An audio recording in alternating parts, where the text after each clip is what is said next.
conviction and confidence, the actual prayer, liberating the Sakya from disease. May all the diseases that sadden the minds of sentient beings that result from karma and temporary conditions such as the harms of graha spirits, illnesses and the bhutas not occur in the realms of the world. May whatever sufferings there are from life-threatening diseases that like a butcher leading an animal to be slaughtered, separate the body from the mind in a mere instant, not occur in the realms of the world. May all embodied beings be unharmed by acute, chronic, and other epidemic diseases, the mere sounds of whose names terrify beings as though they had been placed inside the mouth of Yama, the Lord of Death. May all embodied beings be unharmed by acute, chronic, and other epidemic diseases, the mere sounds of whose name terrify beings as though they had been placed inside the mouth of Yama, the Lord of Death. May all embodied beings be unharmed by the 80,000 classes of interferers, the 360 evil spirits that harm suddenly, the 424 diseases, and so forth. So I got a little bit distracted by the children coming down from the Gyalpo, from the Dharma Kids Club. It's a very delight to see, you know, there was, we have a WhatsApp group for the Dharma Kids Club facilitators, of which we amazingly have quite a few, you know, being involved. And I was saying, oh, it's raining today. Do you think people will come? Well, there's lots of kids here with their raincoats on, and it's really delightful to see. Not deterred at all, because I thought, well, actually, they can't go anywhere else on the Sunshine Coast because it's not sunny out there. So maybe they will all come here. But anyway, not all of them, of course, on the Sunshine Coast. But it's such a delight to see this youthful energy connecting with the Dharma. Just amazing. Okay, may whatever sufferings there are due to disturbances of the four elements depriving the body and mind of every happiness be totally pacified, and may the body and mind have radiance and power and be endowed with long life, good health and well-being. By the compassion of the gurus of the three jewels, by the power of the dakinis, dharma protectors and guardians, and by the power of the truth of the infallibility of karma and its results, may all these dedications and prayers be fulfilled.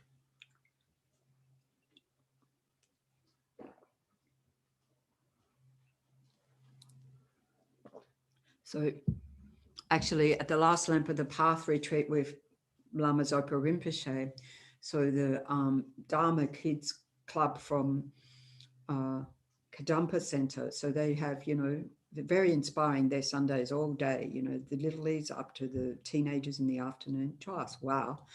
And so they had a kids camp, and they all had little creatures to that they made an altar, and, you know, for animal blessings and so forth. Rinpoche came and extensively blessed all these crickets, and they brought their pets as well, and, you know, beings to release and beings to be, you know, because how on earth do we help these animals except for the power of our practice and our prayers, as well as the human beings. So delightful. May all the diseases that sadden the minds of sentient beings that result from karma and temporary conditions such as the harms of the graha spirits, illnesses and the bhutas not occur in the realms of the world. May whatever sufferings there are from life-threatening diseases that like a butcher leading an animal to be slaughtered, separate the body from the mind in a mere instant, not occur in the realms of the world. May all embodied beings be unharmed by acute, chronic, and other epidemic diseases, the mere sounds of whose names terrify beings as though they had been placed inside the mouth of Yama, the Lord of Death. May all embodied beings be unharmed by the 80,000 classes of interferers, the 360 evil spirits that harm suddenly, the 424 diseases, and so forth. May whatever sufferings there are due to disturbances of the four elements depriving the body and mind of every happiness be totally pacified. And may the body and mind have radiance and power and be endowed with long life, good health, and well-being. By the compassion of the gurus and the three jewels, by the power of the dakinis, Dharma protectors and guardians, and by the power of the truth of the infallibility of karma and its results, may all these dedications and prayers be fulfilled. May all the diseases that sadden the minds of sentient beings that result from karma and temporary conditions such as the harms of graha spirits, illnesses, and the bhutas not occur in the realms of the world. Sorry, there's a little toddler here who came to the Dharma Kids Club, maybe a bit too young for the Dharma Kids Club, but who's having an interaction with his daddy on the stairs. The daddy's kissing and the kid's slapping, so I'm not quite sure about that. Anyway, they're playful. So joyful, so joyful. May whatever sufferings there are from life-threatening diseases that, like a butcher leading an animal to be slaughtered, separate the body from the mind in a mere instant, not occur in the realms of the world. May all embodied beings be unharmed by acute, chronic, and other epidemic diseases, the mere sounds of whose names terrify beings as though they had been placed inside the mouth of Yama, the Lord of Death. May all embodied beings be unharmed by the 80,000 classes of interferers, the 360 evil spirits that harm suddenly, the 424 diseases, and so forth. May whatever sufferings there are due to disturbances of the four elements depriving the body and mind of every happiness be totally pacified. And may the body and mind have radiance and power and be endowed with long life, good health, and well-being. By the compassion of the gurus and the three jewels, by the power of the dakinis, Dharma protectors and guardians, and by the power of the truth of the infallibility of karma and its results, may all these dedications and prayers be fulfilled. May all these dedications and prayers be fulfilled. And so for a final dedication here, I thought we could recite the final Lam Rim dedication. This is one that we recite here on Fridays after Geshe Sutramla teaching on Lama Tsongkhapa's Middling Lam Rim. Geshe said this was the most important teaching he's offering here currently at the center. So, you know, sort of how can you not participate in that? And so we always end with this. From my two types of merit, vastest space, that I have amassed from working with effort at this practice for a great length of time, may I become the chief leading Buddha for all those whose mind's wisdom eye is blinded by ignorance. Even if I do not reach this state, may I be held in your loving compassion for all lives, Manjushri. May I find the best of completed, graded parts of the teachings, and may I please all the Buddhas by my practice, using skillful means drawn by the strong force of compassion. May I clear the darkness from the minds of all beings with the points of the path as I have discerned them.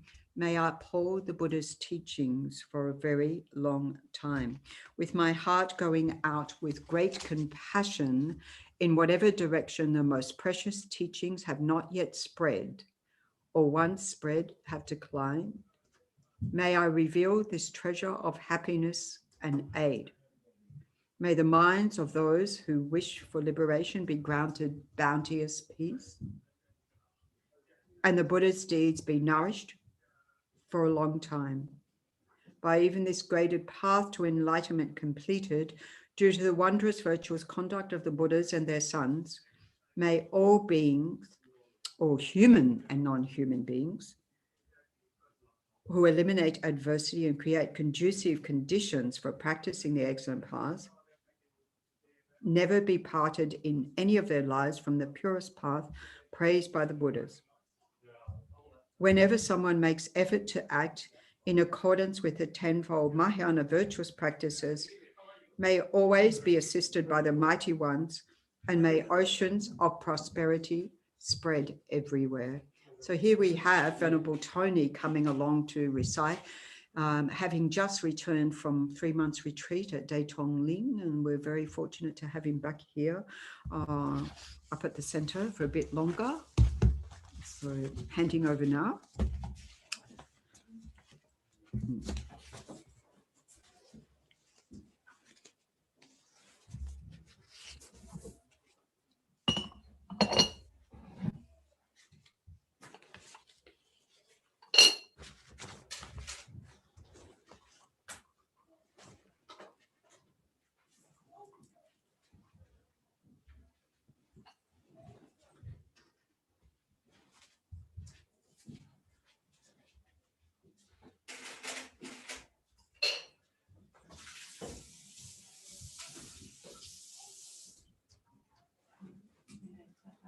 Yeah.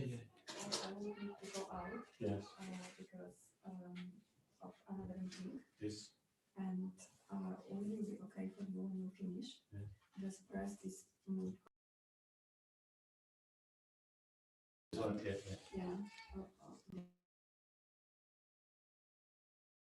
Just getting a technical lesson from Margot. You can imagine how frightening that is. But she's very clear. So over to you. Okay, great. I know.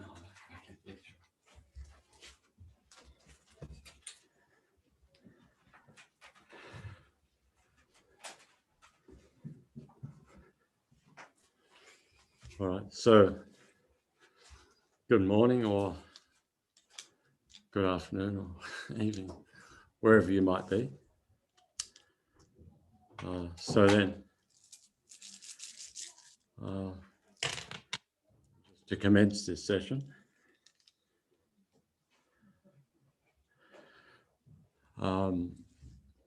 then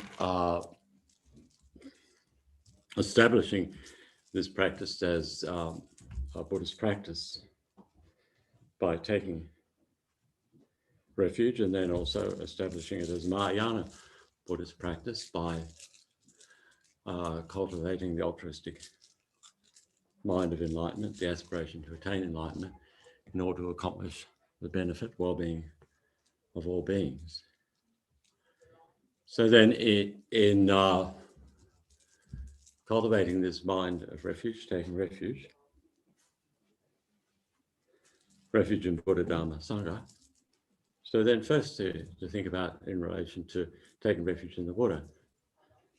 Here to be thinking of Buddha Shakyamuni, the founder of the doctrine of Buddhism, lived in the world 2,500 years ago. And how when we see the image of this Buddha, that he's seated there on a lotus. And this can be helpful in terms of, strengthening our refuge in relation to the Buddha. Because being seated on the lotus, and then also the knowledge that it's said that when the Buddha was born, he took steps in each of the 4 cardinal directions, and a lotus appeared under each step that he took. And so the lotus, the meaning there is this beautiful flower that comes out of a filthy lake. So in a sense, the pathway of Buddhism, each step of the way, is taking the understanding of this life, of the messiness and the various problems that arise in our life, the disasters, the experience of impermanence, loss, and so on.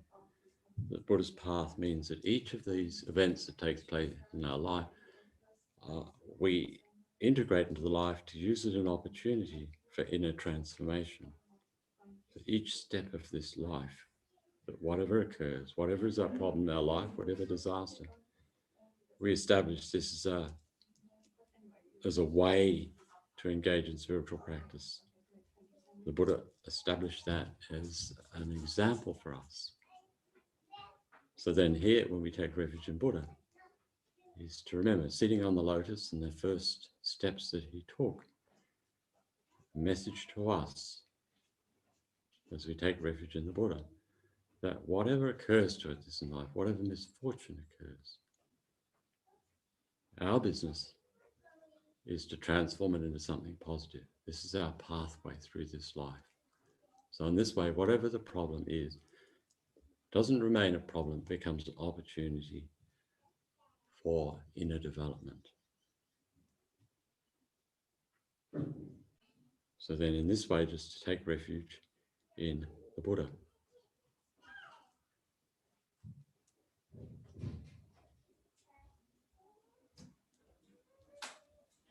And then taking refuge in the Dharma. Dharma from a point of view of these 84,000 collections of teachings of the Buddha. We take refuge in these, entrusting ourselves to the wisdom and compassion that's expressed in the Buddha's teachings. And then also Dharma means taking refuge in the true cessations and the true paths. So cultivating that refuge, the understanding, spiritual path. As we do this, we take refuge in the idea of the true cessations of suffering, that they'll never arise again, and the paths, the wisdom paths that lead to this cessation. So we can take refuge in our own true cessations and true paths.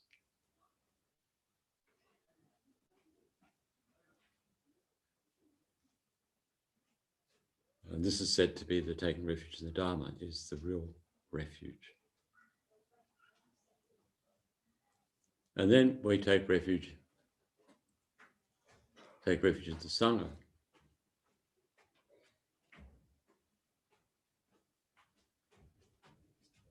We're taking refuge in those beings who have attained the true cessations and true paths, the Arya beings. And we take refuge then in their activities, in them, these beings who are accomplished in the path. Allowing these beings to be the source of our inspiration. Like, for instance, Milarepa.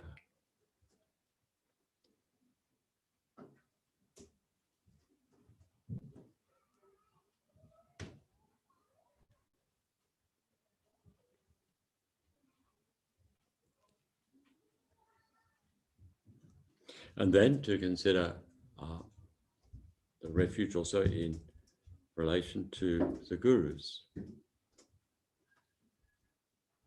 And as Buddha Shakyamuni said, that in degenerate times, then Buddhas will manifest in ordinary form to communicate the Dharma to us.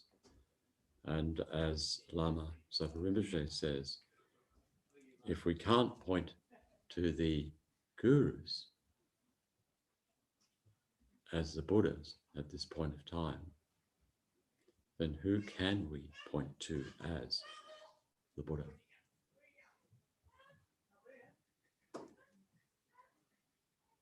And so we have the good fortune to have connection with gurus such as His Holiness the Dalai Lama, Lama Zopa,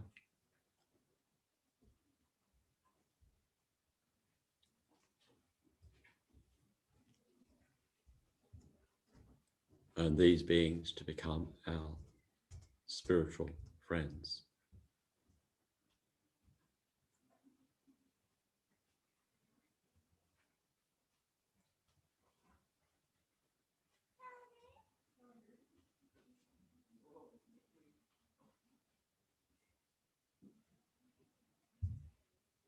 So then, to cultivate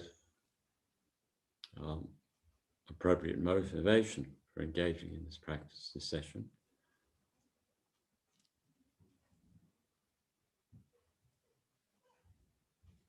oneself is only one, others are many.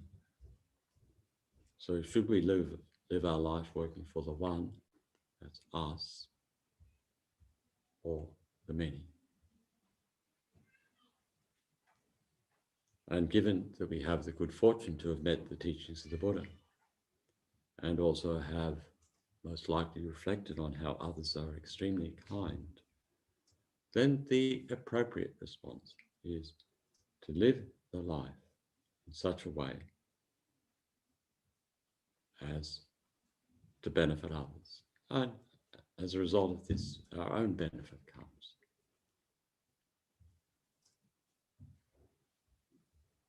And so in relation to the COVID-19,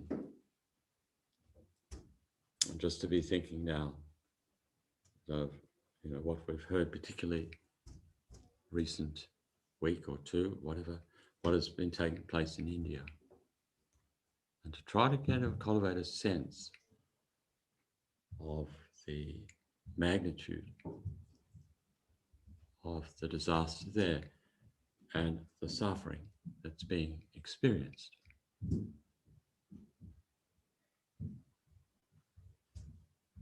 The sense of the helplessness of so many people, both those who contract COVID-19 and those that are caring for them, both professionals and their loved ones. And then also the lack of adequate medical facilities, lack of oxygen, lack of hospital beds.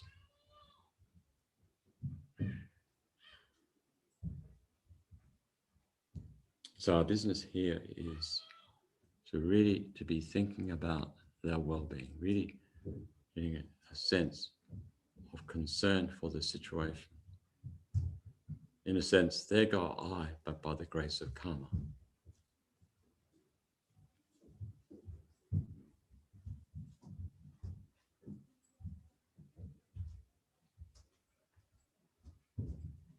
And so then engaging in this session with the quality of mind that really is focusing and really focus on their well-being.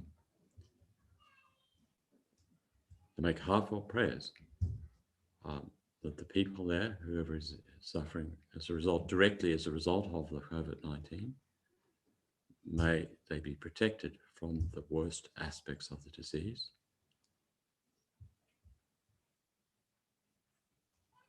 The physical and emotional aspect, and then also to give support for those who are caring for them, the relatives, deeply distressed at the suffering of the loved ones. So our business here is to let go of focusing on oneself and opening the heart up to their well-being.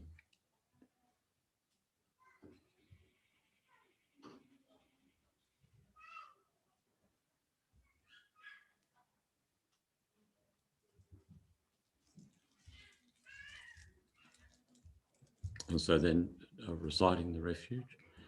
We go for refuge to the Buddha, the Dharma and the Sangha. We go for refuge to the assembly of gurus, yidams and dakinis. We go for refuge to the empty clarity of our own minds, the Dharmakaya. We go for refuge to the Buddha, the Dharma and the Sangha. We go for refuge to the assembly of gurus, yidams and dakinis. We go for refuge to the empty clarity of our own minds, the Dharmakaya. We go for refuge to the Buddha, the Dharma and the Sangha. We go for refuge to the assembly of gurus, yidams and dakinis. We go for refuge to the empty clarity of our own minds, the Dharmakaya. And then we can, recite Chenrezig's mantra here, invoking the presence of Chenrezig. We can visualize above the crown of our heads, or even to visualize, imagine Chenrezig above the people suffering in India. We can visualize above our own crown, the compassionate energy of Chenrezig cascading down through us, and then from our heart going out to the people who are suffering at this point of time as a result of COVID-19. Om Mani Padme, Om Mani Padme.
And so now just recitation of the prayer.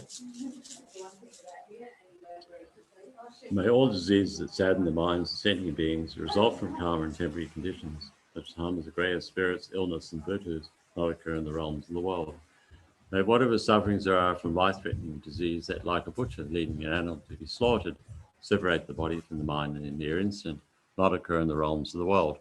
May all embodied beings be unharmed by acute, chronic, and other epidemic diseases, the mere sounds of whose names terrify beings, as though they had been placed inside the mouth of Yama, the Lord of Death. May all embodied beings be unharmed by 80,000 classes of interferers, the 360 evil spirits that harm suddenly, the 424 diseases, and so forth. May whatever sufferings there are due to the disturbance of the four elements, depriving the body and mind of every happiness, be totally pacified. May the body and mind have radiance and power and be endowed with long life, good health, and well-being. By the compassion of the Gurus and the Three Jewels, by the power of the Dakinis, Dharma protectors, and guardians, by the power of the truth and the infallibility of karma and its results, may all these dedications and prayers be fulfilled. May all diseases that sadden the minds of sentient beings that result from karma from temporary conditions such as harms of greyer spirits, illness, and bhutas not occur in the realms of the world.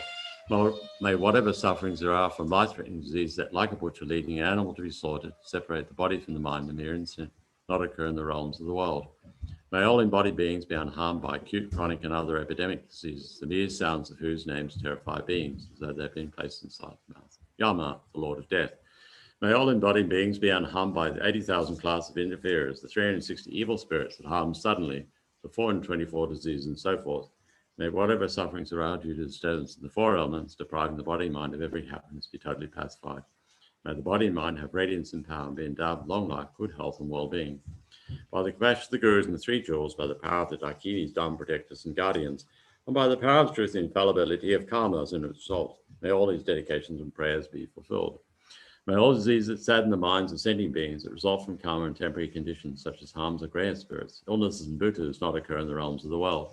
May whatever sufferings arise from life-threatening disease that, like a butcher leading an animal to be slaughtered, separate the body from the mind in a mere instant, not occur in the realms of the world. May all embodied beings be unharmed by acute, chronic, and other epidemic diseases, the mere sounds of whose names terrify beings, that they've been placed inside the mouth of Yama, the Lord of Death. May all embodied beings be unharmed by 80,000 classes of interferers, the 360 evil spirits that harm suddenly, the 424 diseases, and so forth. May whatever sufferings there are due to the disturbance of the four elements, depriving the body and mind of every happiness, be totally pacified. May the body and mind have radiance and power and be endowed with long life, good health, and well-being. By the compassion of the Gurus and the Three Jewels, by the power of the Dakinis, Dharma protectors, and guardians, by the power of the truth and infallibility of karma's results, may all these dedications and prayers be fulfilled. May all diseases that sadden the minds of sentient beings that result from karma and temporary conditions, such as harms of greyer spirits, illnesses, and bhutas, not occur in the realms of the world. May whatever sufferings there are from life-threatening disease that, like a butcher leading an animal to be slaughtered, separate the body from the mind in a mere instant, not occur in the realms of the world. May all embodied beings be unharmed by acute, chronic, and other epidemic disease, the mere sounds of whose names terrify beings, that they've been placed inside the mouth of Yama, the Lord of Death. May all embodied beings be unharmed by 80,000 classes of interferers, the 360 evil spirits that harm suddenly, 424 diseases, and so forth. May whatever sufferings there are due to the disturbance of the four elements, depriving the body and mind of every happiness, be totally pacified. May the body and mind have radiance and power and be endowed with long life, good health, and well-being. By the compassion of the Gurus and the Three Jewels, by the power of the Dakinis, Dharma protectors, and guardians, by the power of the truth and infallibility of karma and its result, may all these dedications and prayers be fulfilled. May all diseases that sadden the minds of sentient beings that result from karma and temporary conditions, such as harms of greyer spirits, illness, and bhutas, not occur in the realms of the world. May whatever sufferings there are from life-threatening disease that, like a butcher leading an animal to be slaughtered, separate the body and mind from mere instant, not occur in the realms of the world. May all embodied beings be unharmed by acute, chronic, and other epidemic diseases, mere sounds of whose names terrify beings, so that they've been placed inside the mouth of Yama, the Lord of Death. May all embodied beings be unharmed by the 80,000 clouds of interferers, the 360 evil spirits that harm suddenly, the 424 disease, and so forth. May whatever sufferings there are due to disturbance of the four elements, depriving the body and mind of every happiness, be totally pacified. May the body and mind have radiance and power and be endowed with long life, good health, and well-being. By the compassion of the gurus and the three jewels, by the power of the dakinis, Dhamma protectors and guardians, by the power of the truth and infallibility of karma and its results, may all in dedication from prayers be fulfilled. May all the diseases that sadden the minds of sentient beings that result from karma and temporary conditions, such as harms of rare spirits, illnesses, and bhutas, not occur in the realms of the world. May whatever sufferings there are from life-threatening disease that, like a butcher leading an animal to be slaughtered, separate the body from the mind and mere instant, not occur in the realms of the world. May all embodied beings be unharmed by acute, chronic, and other epidemic diseases, the mere sounds of whose names terrify beings, as they be placed inside the mouth of Yama, the Lord of Death. May all embodied beings be unharmed by the 80,000 class of interferers, the 360 evil spirits that harm suddenly, 424 disease, and so forth. May whatever sufferings there are due to the disturbance of the four elements, depriving the body and mind of every happiness, be totally pacified. May the body and mind have radiance and power and be endowed with long life, good health, and well-being. By the compassion of the gurus and the three jewels, by the power of dakinis, Dhamma protectors and guardians, by the power of the truth and infallibility of karma and its results, may all these dedications and prayers be fulfilled. May all diseases that sadden the minds of sentient beings that result from karma and temporary conditions, such as harms of greater spirits, illness, and bhutas, not occur in the realms of the world. May whatever sufferings there are from life-threatening disease that, like a butcher leading an animal to be slaughtered, separate the body and mind in the mere instant, not occur in the realms of the world. May all embodied beings be unharmed by acute, chronic, and other epidemic diseases, the mere sounds of whose names terrify beings, as they've been placed inside the mouth of Yama, the Lord of Death. May all embodied beings be unharmed by the 80,000 class of interferers, the 360 evil spirits that harm suddenly, the 424 disease, and so forth. May whatever sufferings there are due to the disturbance of the four elements, depriving the body and mind of every happiness, be totally pacified. May the body and mind have radiance and power by the endowed with long life, good health, and well-being. By the compassion of the gurus and the three jewels, by the power of dakinis, Dhamma protectors and guardians, by the power of the truth and infallibility of karma and its results, may all these dedications and prayers be fulfilled. So then now to the dedications, dedicate whatever positive results have been from engaging in this practice. Here to be thinking that may it be the case that those people who have recently died as a result of COVID-19, may they be able to take perfect human rebirth through compassionate, Dharma-minded parents.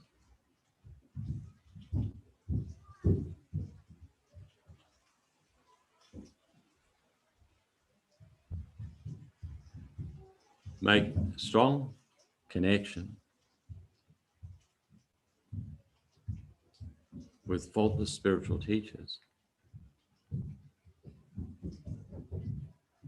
Follow the spiritual grounds and paths and attain the state of enlightenment.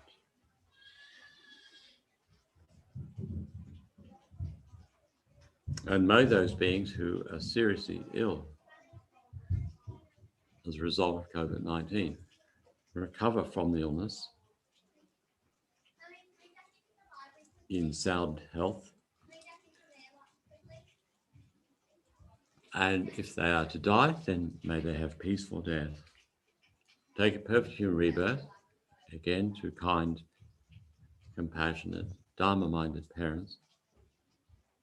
Make strong personal connection with faultless spiritual teachers. Follow the grounds and paths and attain the state of enlightenment.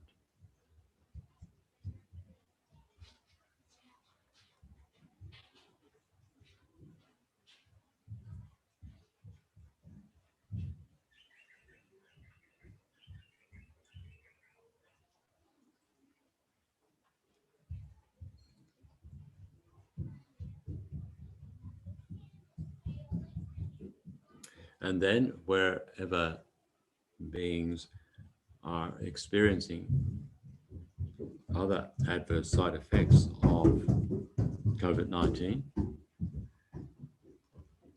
either health issues or else it can be even social and economic issues.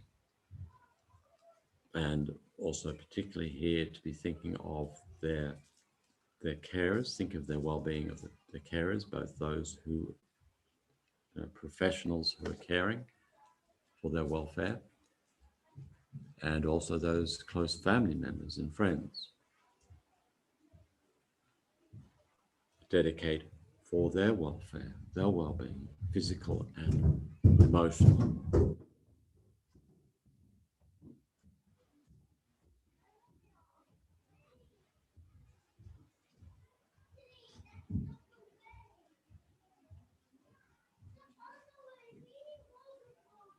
And also make dedication here for the effectiveness of the vaccine and the arrival of other vaccines that are more effective and with less side effects.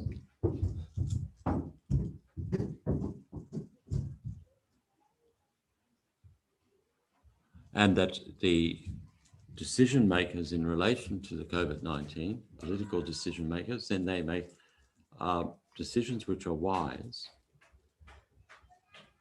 and compassionate and free of corruption.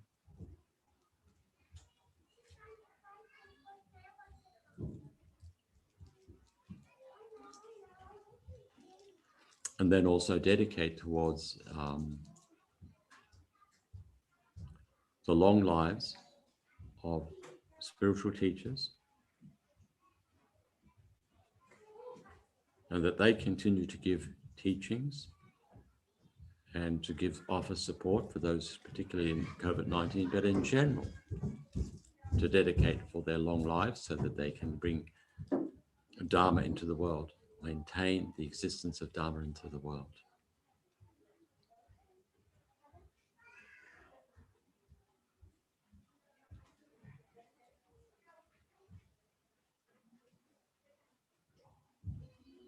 And particularly here to make dedication for the long life of His Holiness the Dalai Lama, Lama Zopa Rinpoche,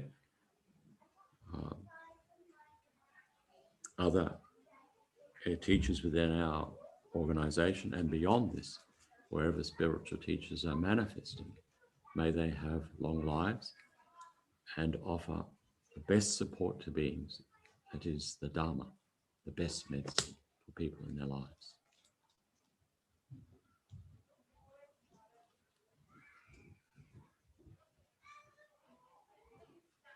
All right, so then thank you.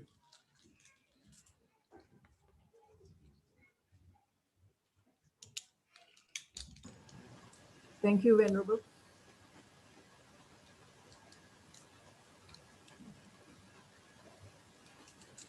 Oh, hi. How are you? Hi. Where are you? I'm at the Tushita Meditation Center in Dharamsala. Oh, gosh, okay. How you been? I've been okay, and how about you? Yeah, good. I've been doing retreats for 3 months in Kangaroo Island. Oh, how wonderful. I rejoice, yeah. Yeah. Well, nice to see you, but Yeah, wow. Yes, say what? Yeah, we're having, of course, a rough time with COVID here in India. So, so yeah, these Certainly. prayers are really, really important. And I feel very fortunate to be part of the International Sangha to do this and fulfill Rinpoche's wishes. So, yeah. So being in Dharamsala is a good thing at this time?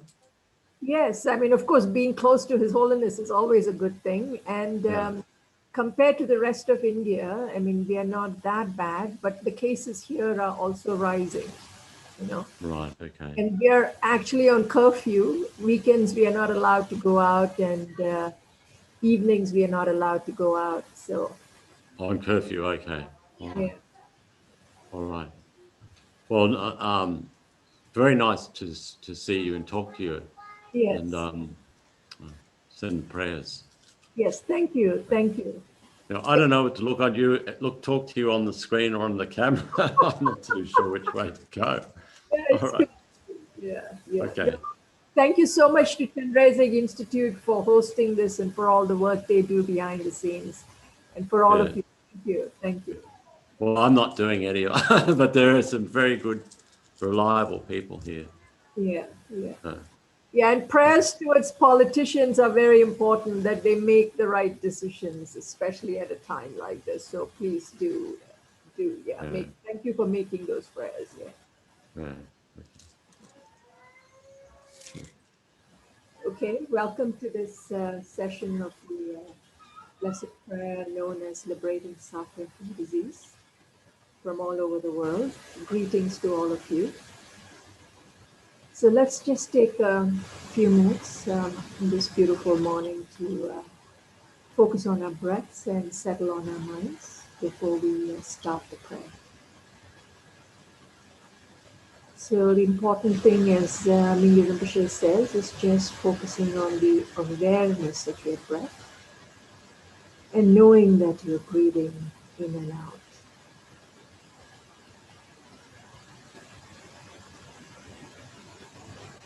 And if your attention wanders, simply bring it back to the breath.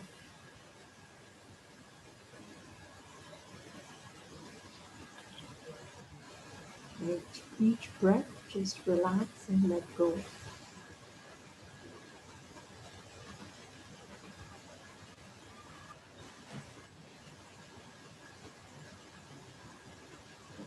And breathe in the peace and the openness and the spaciousness, and let go of any anxiety, fear, to-do list that you may have this morning.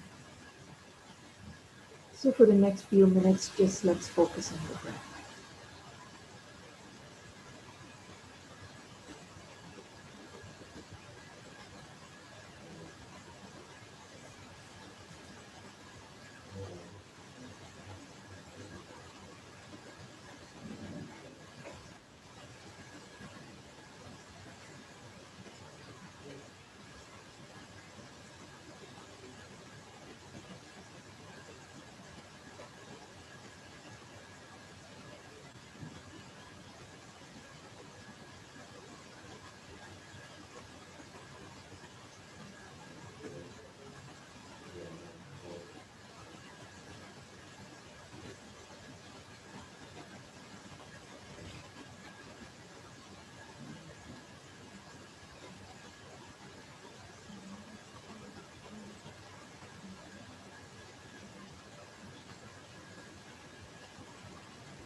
And now from this quiet space, let's take a few minutes to visualize Guru Avalokiteshvara standing in front of us, 11 heads, 1,000 arms, standing on a lotus and moon cushion, looking at us with great love and compassion.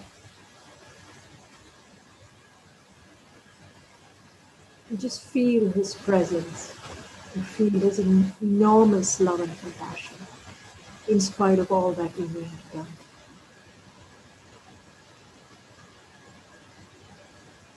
And he's none other than our Guru.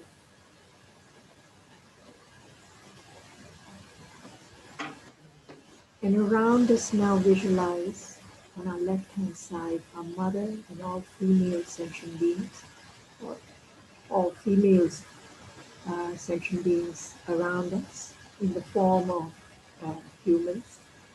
And on our right side is our father and all male sentient beings in the form of human males, as far as I can see. So imagine all the beings in the 6 realms are included: the hot hells, hungry ghost, animal, human, sura, asura, devas. That we are doing this practice for the benefit of all sentient beings. And we're doing this practice not just to remove the pandemic from all over the world, all the illnesses, all the sicknesses, all the ills, but also to causes. It's the self-passion, not completed.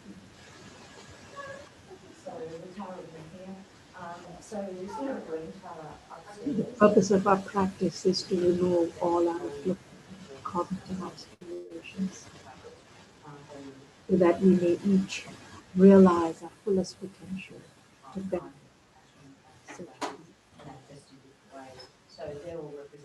So keeping that in mind, and with the visualization of Guru Avalokiteshvara, looking at us with great love and compassion, we do this moderation. You can follow along with the text, which you can download from the YouTube site. Please join me. I'm Penton Pauldron from Kushika Meditation Center in Busan. All sentient beings, my mothers, who are infinite like space, go for refuge to the precious to the Buddha. We go for refuge to the Buddha, the Dharma, and the Sangha. We go for refuge to the assembly of Gurus, Yidams, and Dakinis. We go for refuge to the empty clarity of our own minds, the Dharma. All sentient beings, my mothers, who are infinite like space, go for refuge to the precious to the Buddha. We go for refuge to the Buddha, the Dharma, and the Sangha. We go for refuge to the assembly of Yidams, and Dakinis. We go for refuge to the empty clarity of our own minds, the Dharmakaya. All sentient beings, my mothers, who are infinite like space, go for refuge to the precious. We go for refuge to the Buddha, the Dharma. We go for refuge to the assembly of Gurus, Yidams, and Dakinis.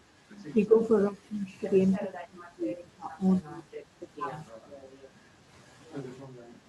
So now what we're going to do is we're going to do visualization of being purified of all these emotions while reciting them Om Mani Padme Hum with each of these visualizations. So again, please bring the visualization of Guru Chenrezig, and now visualize that through his crown pours down this brilliant light, completely purifying all negativities in the heart already. The light pours into the and all the negativities of the body, which include any form of sexual misconduct, stealing, killing, comes out in the form of dirty laundry water. And as our body is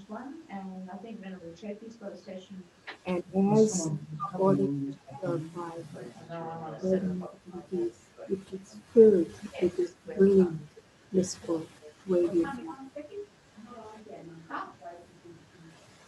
So think of all the negativities caused by all sentient beings all around the world.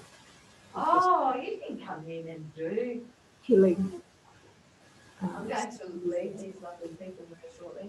I don't know that we can get. Chenrezig Institute, if it is possible to turn the volume off on the Chenrezig Institute screen, I would really appreciate I won't do the Guardian of Enlightenment with the it. So weather. let's just take a But few please minutes try and to make your way down visualize there. Chenrezig and recite Om Mani Padme Hum while we imagine the purification process happening. Om Mani Oh, no, Padme you're not. It doesn't affect you. I was just Hum, going to say we're going to Om do all the Mani sessions in here, but that doesn't Padme affect you. That's in the morning. Om Mani Padme I might get you when you're Om Mani Padme Om Mani I've been trying to Padme print them.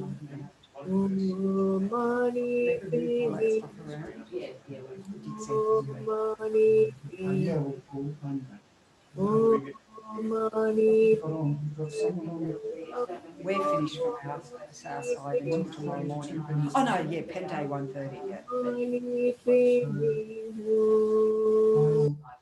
I'll make sure if it's okay here. Yeah. And if you need a key, just ask Hills in the library.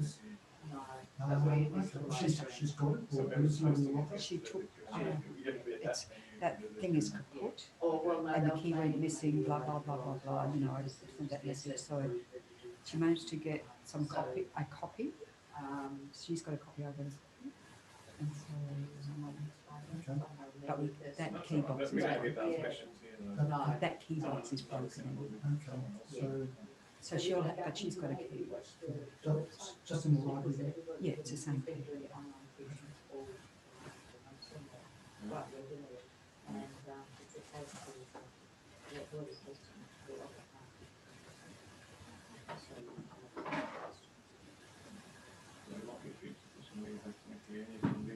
maybe, absolutely, yeah. That newsletter is probably, and Facebook page is really great to be able to keep up with everything that's going on.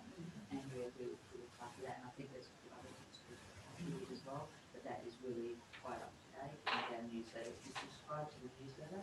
Now visualize from Guru Avalokiteshvara's throat pours out this brilliant red light into our throats, the throats of all the sentient beings around us, completely purifying all the speech, harsh words, divisive speech, lying,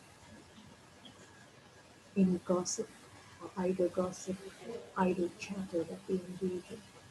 There's so much of negativities that we create through our speech, hurting and harming one another by our carelessness or thoughtlessness. And so we request Guru Chenrezig to purify all the negativities of our speech. Whether it's politicians or ordinary sentient beings or people who lie and cheat and misrepresent information, or pass on the wrong information, all those negativities are purified. Usually, And our speech it's forward, so people will includes behind it. skillful, Changing way. No, it's okay. Are you coming to lunch? Yeah, I am, but I've got a few things to do beforehand. Yeah. Lunch, you can do those. No, because one of them involves an appointment with someone So on the if you phone. want me to get lunch away for you? I'll be there in about Chenrezig half an Institute, could you please switch the sound off? Can you please switch the sound off, Chenrezig Institute? Thank you. Om Mani Padme Hum, Om Mani Padme Hum, Om Mani Padme Hum, Om Mani Padme Hum, Om Mani Padme Hum, Om Mani Padme Hum, Om Mani Padme Hum, Om Mani Padme Hum, Om Mani Padme Hum, Om Mani Padme Hum, Om Mani Padme Hum. And now we recite softly.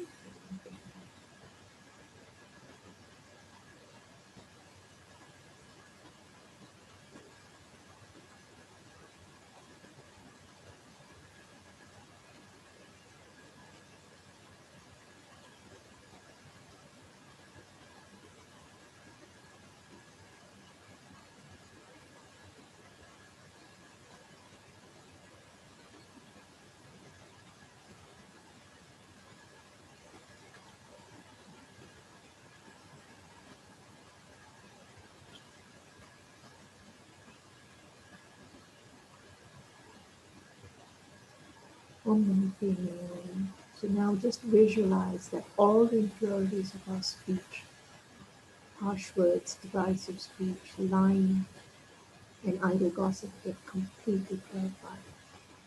And our speech gets transformed into radiant, blissful speech that is kind, loving, wise, and compassionate and skillful. So just take a few minutes to experience that this transformation is actually happening for all sentient beings across the world.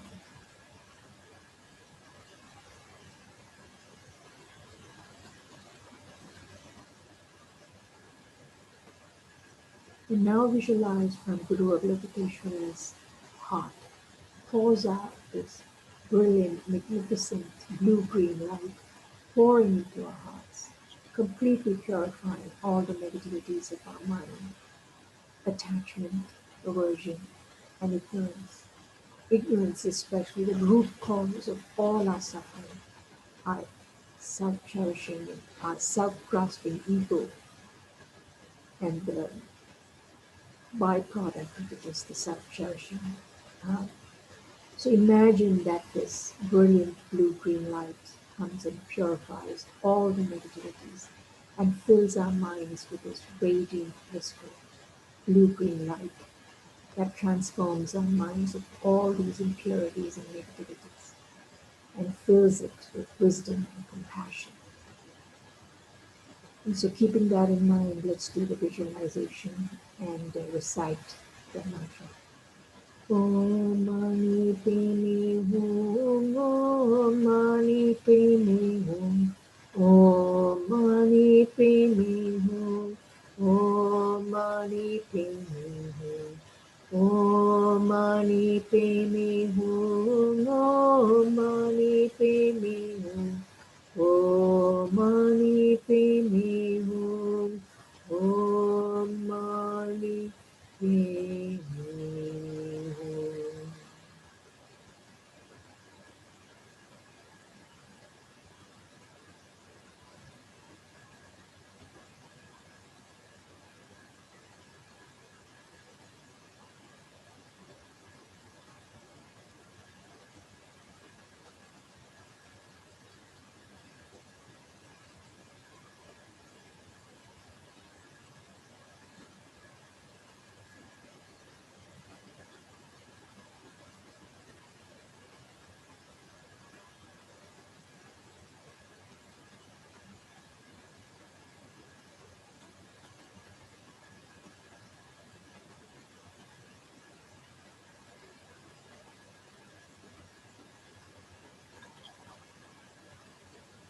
Om Mani Padme Hum. So now visualize that all the negativities of our body, speech, and mind have been completely purified, and our body, speech, and mind has been transformed back into the Guru Avalokiteshvara's body, speech, and mind, and that of all sentient beings all around the world. And now visualize from Guru Avalokiteshvara's crown comes a small Avalokiteshvara and dissolves into the crown of each one of our heads, transforming us into little Avalokiteshvaras. And this is possible because we have the Buddha nature within us. And therefore this transformation is possible. And visualize that this is actually happening as we recite this mantra again. Om Mani Padme Hum, Om Mani Padme Hum, Om Mani Padme Hum, Om Mani Padme Hum, Om Mani Padme Hum, Om Mani Padme Hum, Om Mani Padme Hum, Om Mani Padme Hum.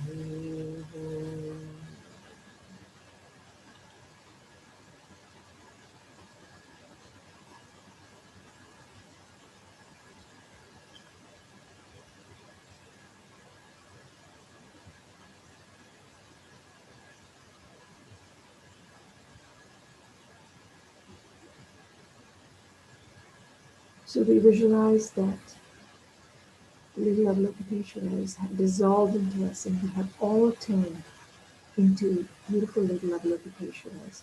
And our planet Earth has been transformed into this beautiful celestial mansion. And people are filled with wisdom, compassion, and skillful means and are living in peace and harmony together. And there's no sign of the pandemic, and all our social ills and all the problems have disappeared. Just take a few minutes to visualize that this has happened.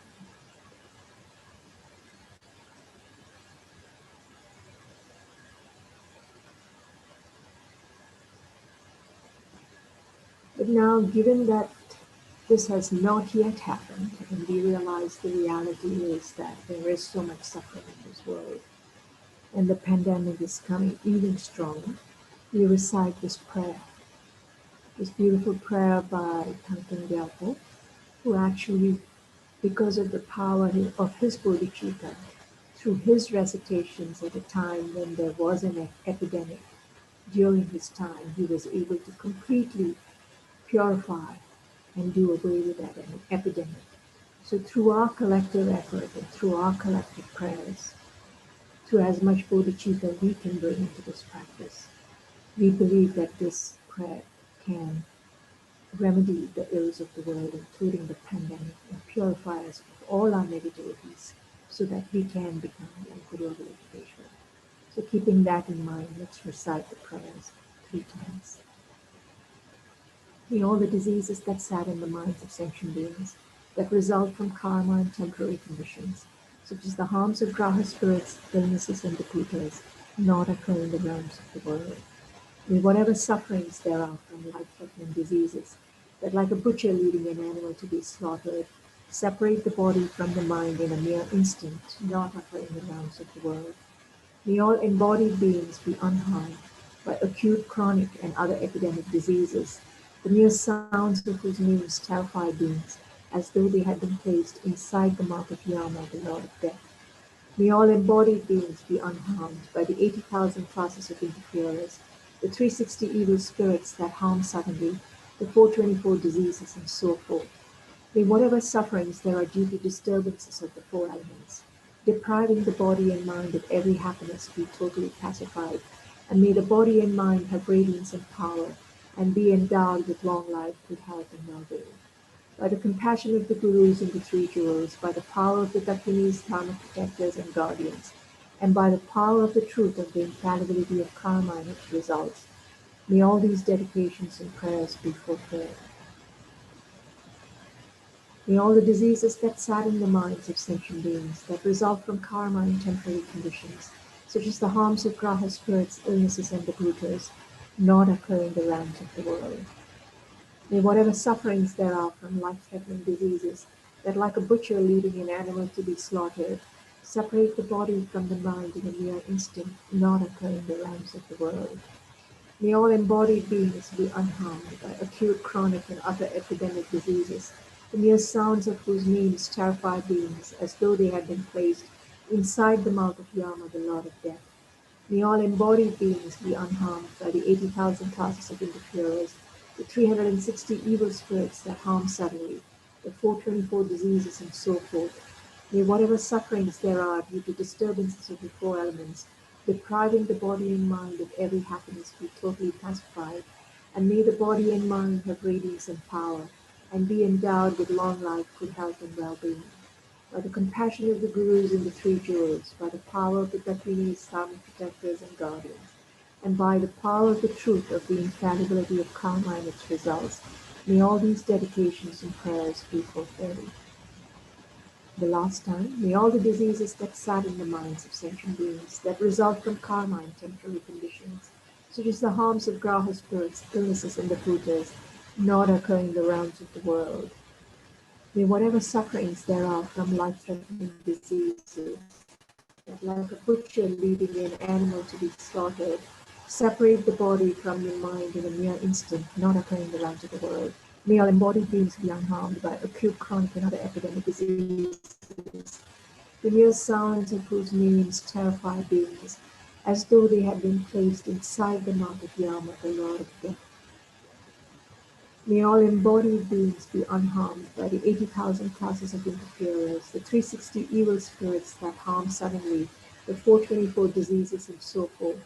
May whatever sufferings there are due to disturbances of the 4 elements, depriving the body and mind of every happiness, be totally pacified, and may the body and mind have radiance and power, and be endowed with long life, good health, and well-being.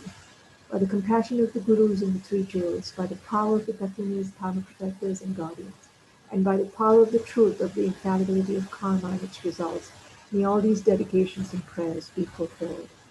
And so we'll end with the dedications recommended by Kyabje Lama Zopa Rinpoche.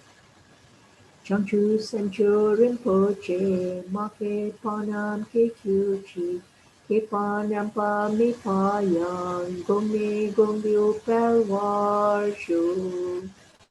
Samsara and nirvana lack even an atom of inherent existence, and cause and effect independent arising are unbetrayed. I seek your blessings to discern the meaning of Nagarjuna's thought, that these two are mutually complementary and not contradictory. However many sick sentient beings there are, may they quickly be freed from all sicknesses. May all the sicknesses, without exception, of transmigratory beings never occur again. In all my lives, never separated from perfect gurus, may I enjoy the magnificent karma. By completing the qualities of the grounds and paths, may I quickly attain the state of Vajradhara.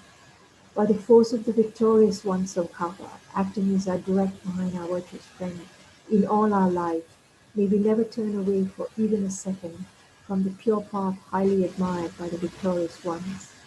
Like the earth, water, fire, and wind, medicines and wood in the forest, may I always be enjoyed by all sentient beings as they like and without resistance. May I hold sentient beings as precious as my life. May I hold them as more precious than myself. May all their negative karma ripen on me, and may all my virtue ripen on them. As long as any sentient being has not been liberated from samsara, may I abide in samsara to help them, even though I achieve highest enlightenment. Due to all the past, present, and future merits collected by me, the numberless Buddhas, and the numberless sentient beings, which are completely empty of existing from their own side, may I, who am completely empty of existing from my own side, achieve the state of full enlightenment, which is completely empty of existing from its own side, and lead all sentient beings who are completely empty of existing from their own side to that state which is completely empty of existing from its own side, by myself alone, who am completely empty of existing from my own side. Jampel Pavo Jita Kempadan Kuntu Zampo Deyan Dejenente Deda Kunti Jesu Dabloche Geva Vida Tamche Rapugo Yuzun Shepe Gyawa Tamche Ki Gowa Ganla Chotu Gapa De Dagi Geve Sawa Dikun Kyang Santo Choche Rapugo Warji. And finally, for the long lives of our holy gurus, starting with the long life of His Holiness the Dalai Lama. Jiten Kambir Pende Malupa Gangle Jungwe Sampel Yishino Kadre Sumi Tenzin Gyatsola Sowa Tepsu Tuje Lundrupsho. And finally, for the long life of Kyabje Lama Zopa Rinpoche, Tupshul Changzing Jam Gon Gelwe Tenzin Kyom Pelwe Kunzo Do Porze Chosum Kurwele Mondudru Pada Sodurje Gondu Shakten Sho. So again, just take a few minutes to dedicate to all the sentient beings all around the world who are suffering with sickness, illness, economic difficulties, any other problems, and to all those who are making their transition for a healing transition, fortune tuning rebirth, and to meet the pure Mahayana teachers, and to quickly attain enlightenment. So thank you all for joining me, and I turn it over to Venerable Kadra. Hi, Kadra. Hey, How are you good to doing? see you. Yeah, I'm very good. Fancy meeting you here. I know you. So far away, Venerable. How are your cats going? Oh, they're very good. Yeah, Yeah. they're busy creating mess right now. So yeah. So I look forward to getting together with you next week. Okay, take care. Totally. That'll be great. Yeah, I'll enjoy. speak to you soon. Thanks. Okay. Welcome everybody. It's Annie Kadjo from Cloud Ranch, just down the hill from Venerable Caldron, who's at Tishida. And hopefully she and I will be catching up at some stage in the next couple of weeks, providing we don't have a super strict lockdown here at Himachal Pradesh. I'm sure many of you have been seeing the news for India or what's happening in the major cities and so forth. We're very fortunate that here in Himachal Pradesh, we don't have that situation. Our local officials have been very on the ball with making sure that there is so much surplus oxygen actually being created here every week that a portion of it is able to be sent to assist people in Delhi, hospitals in Delhi. So yeah, the officials that we have making the decisions here are quite responsible. I feel very fortunate to be here. I feel like I'm in a very privileged position here, considering it's happening for many, many other people in India. So yeah, and also around the world. I know there are other countries as well as India that are having extreme difficulties. Was it Iran, and obviously Brazil, and North Korea and other places like that, very difficult circumstances. So whether I'm here in McLeod-Ganj or in Australia, I feel very fortunate. Very fortunate, very different experience, very different lived experience to what other people are having. It's Saturday morning, of course, it's just 8 o'clock. From my window, I can see there are some wild roses growing in the forest nearby. And like Rinpoche said, we have a strict lockdown on the weekends now. So from Friday 10 p.m. until Monday 5 a.m. we have to stay inside. So the streets are very quiet. It's very different India. I'm sure you can imagine if you've been here. Well, maybe you can't if you've been here. Okay, so I'm going to be leading the next hour. And I thought at the end, it might be pretty apt to do the King of Prayers dedication, just make something a little bit extra powerful today for all those who are going through extreme and possibly unnecessary suffering, depending on where they are. Okay. First of all, let's take a few moments to bring ourselves into the moment and just focus on the session that we're about to do. Transition in case I do anything to communicate. Nope. Okay. So I myself was doing plenty just before sitting down here and joining you. So I'm just going to put all that to the side now and try and really open up my heart and my mind to the practice that I'm about to do with you.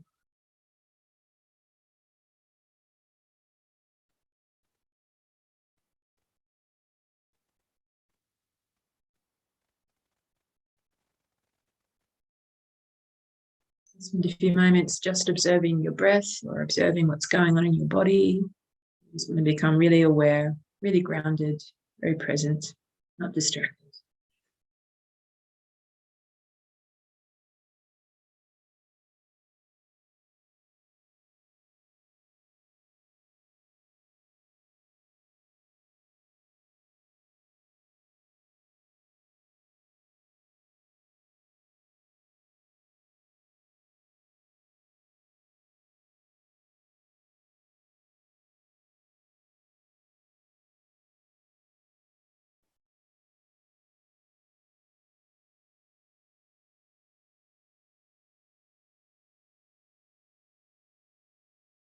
And this morning, I was thinking about how much I do online, especially from India, being far away from everything that I'm doing, like uni and my teachers, and even if they're 3 streets over, we're not doing live teaching anymore, my Tibetan teachers.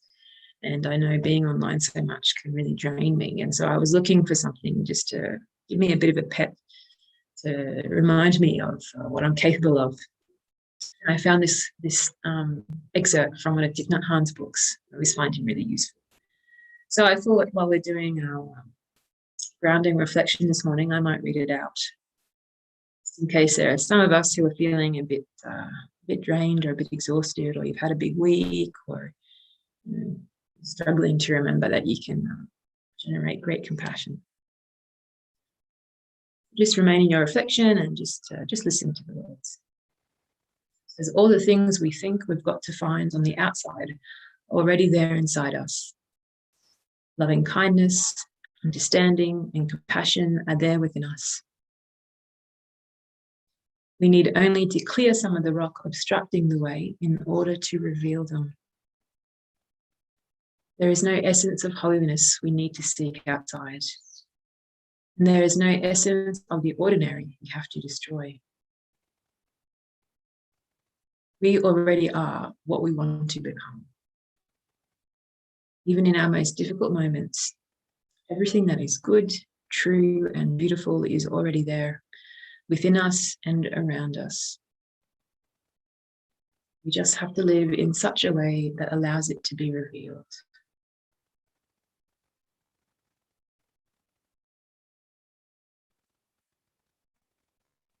Now, if that isn't a reminder of what we're capable of as sentient beings, I don't know what is.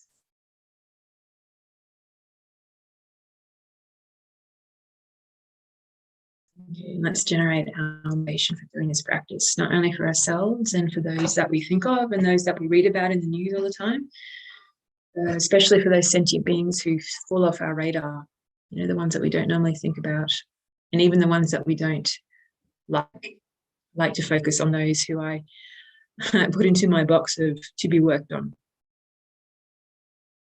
We're going to do this practice for them.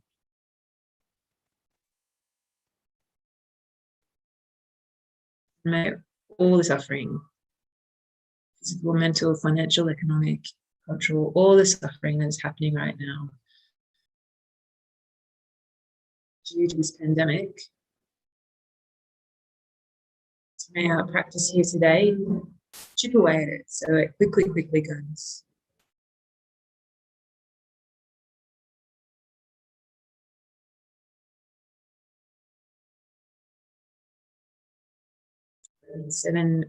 Eight verses of thought transformation.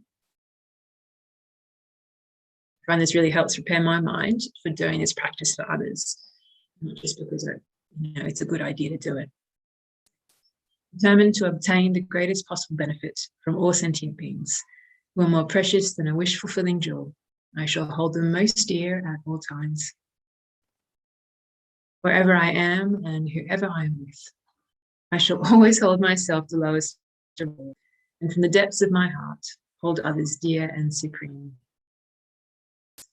Vigilant the moment a delusion appears in my mind, endangering myself and others, I shall confront and avert it without delay.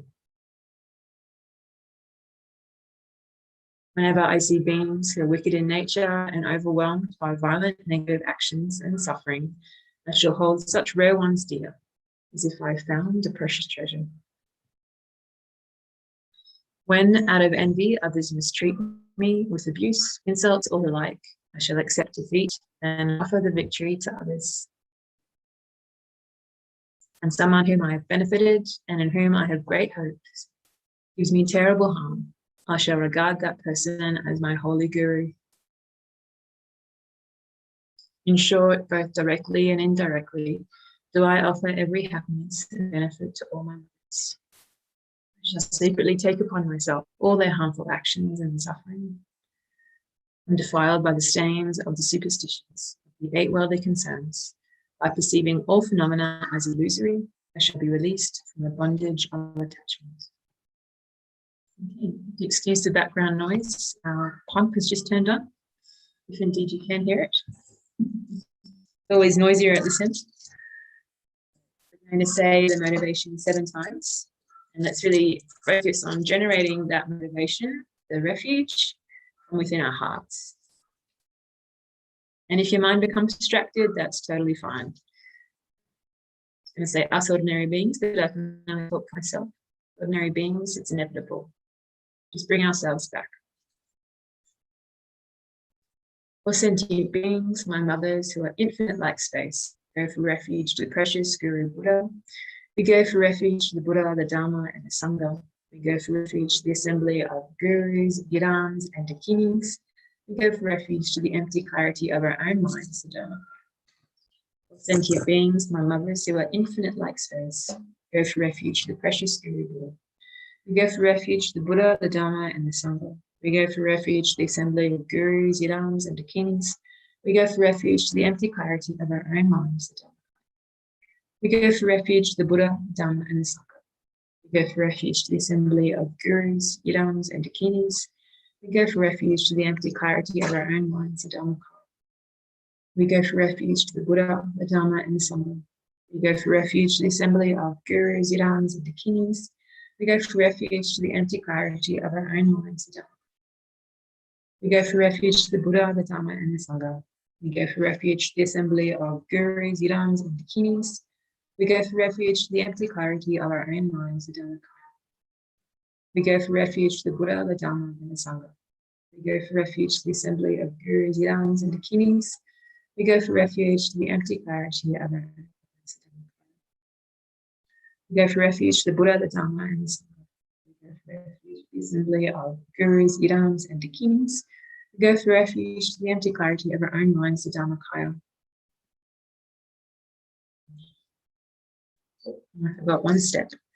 So just before we start the recitation of Amani Pemahu, let's take a moment to visualize four-armed Chenrezig sitting above our heads on our white lotus. And for those of you who are not Buddhist or find it difficult to do that visualization, just bring to mind any being that you represents the type of real pure compassion and love that we aim to generate for others and for ourselves. So whoever represents that, just visualize them there above your head.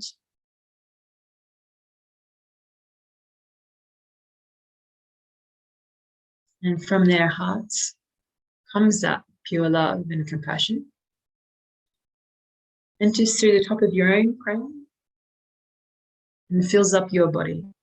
That's His Holiness the Karmapa says. Unless we have that compassion for ourselves, we cannot truly generate it for others. So with each breath, let's visualize that compassion, that white light, filling up our body, every single nook and cranny, every niche.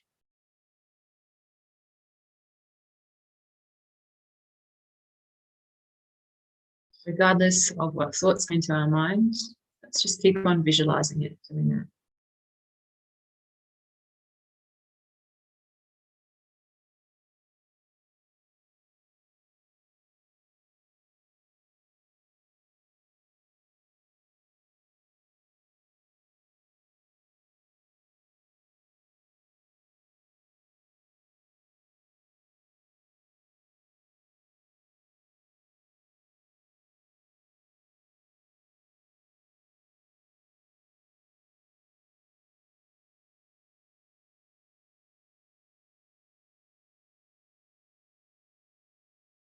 And then recognizing that this compassion is endless. When we go to do the recitation of Amani Pemahu, it will come out through our hearts in the form of white words. And then again, either just simple white light or on each of those beams that go out to all sentient beings.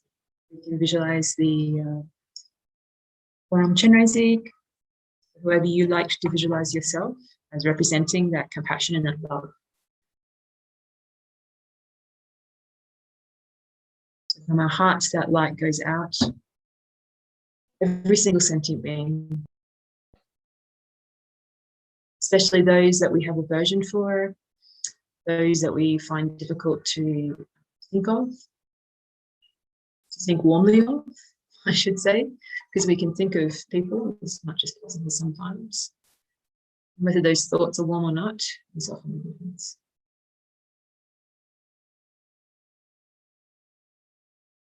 So as we go into the recitation of Amani Pemahu, we keep that visualization.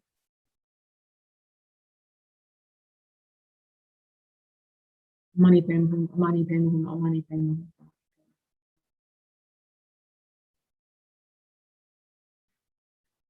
Amani Pemahu, Amani Pemahu, Amani Pemahu.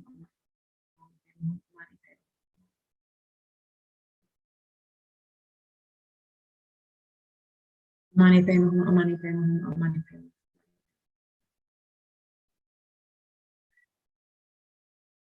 Amani Pemahu, Amani Pemahu, Amani Pemahu.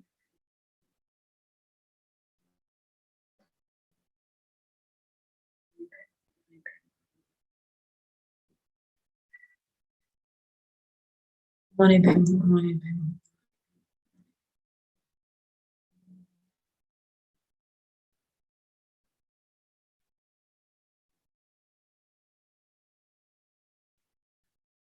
Oh,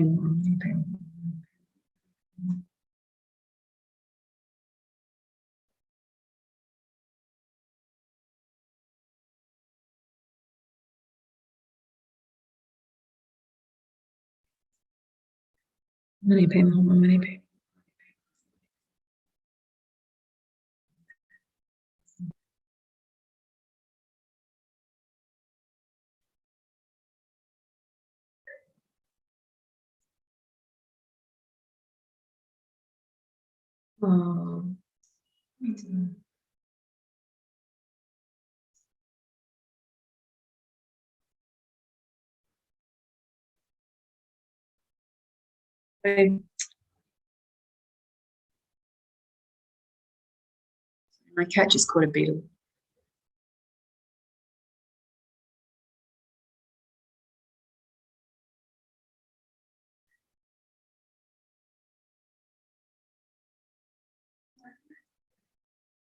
Money. Money.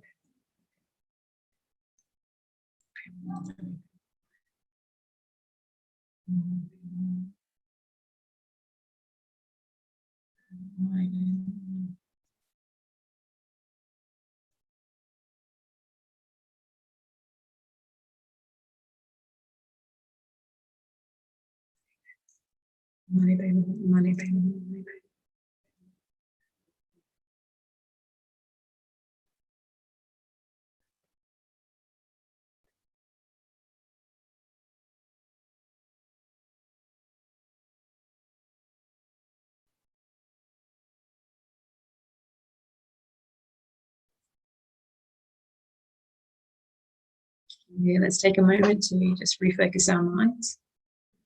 So I'm going to particularly focus on those sentient beings, those people that the pandemic affect that I don't normally think of outside of my immediate circle and what I'm familiar with. Those sentient beings that it's affecting that I don't normally think of.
Money payment.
Mani Padme, Mani Padme, Mani Padme.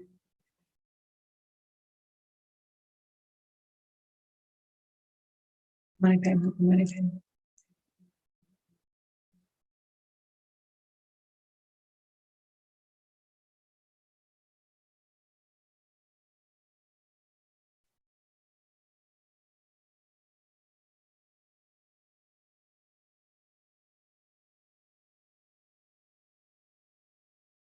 Mani Padme, Mani Padme.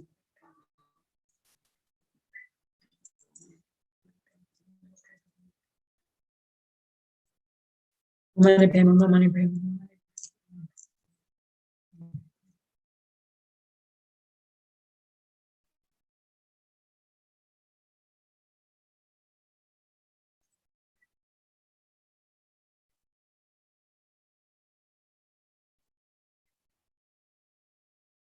Mani Padme, Mani Padme.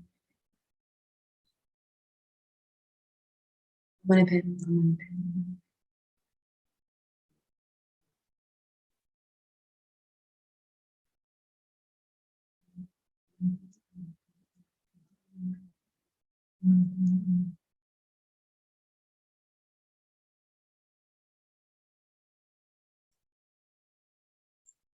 Mani Padme, Mani Padme, Mani Padme. Mani Padme.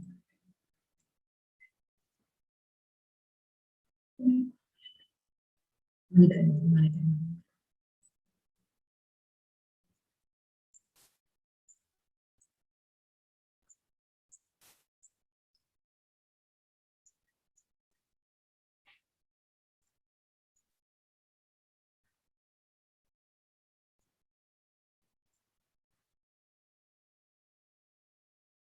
Mani Padme, Mani Padme, Mani Padme.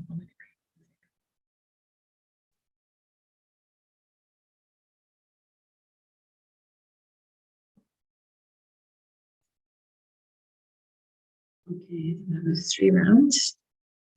And I'm just going to take a moment now, and maybe you'd like to too, just to, I'm going to refocus my mind, think about who I'm sending that compassionate light out to, who I'm doing this practice for. And this time around, I'm particularly going to focus on those that I have greatest difficulty with, that trigger off aversion, trigger off mean thoughts, jealousy, all those afflictions.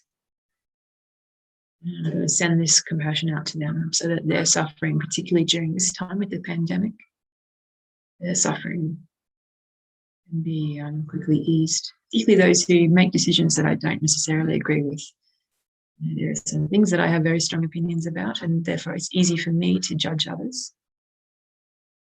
So I'm going to be focusing on sending the compassion out to them at this time for the next few rounds.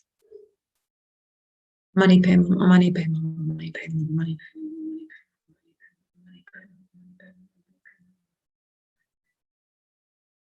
Mani Padme, Mani Padme, Mani Padme.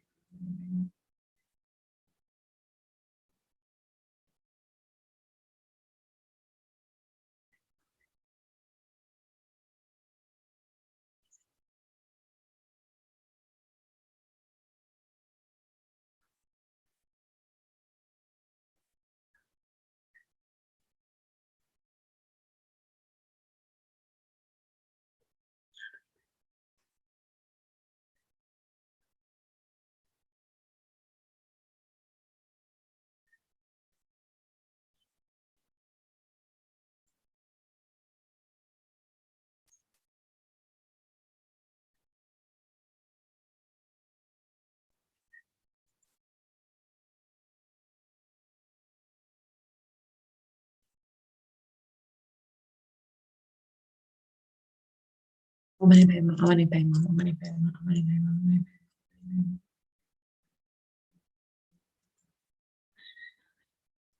Mani Padme, Mani Padme, Mani Padme, Mani Padme, Mani Padme.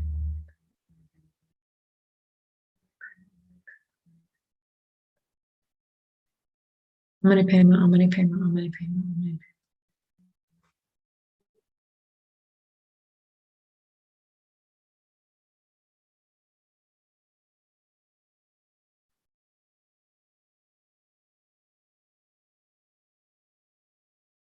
Mani Padme, Mani Padme, Mani Padme, Mani Padme. I'm going to pay my money, pay my money, pay my money.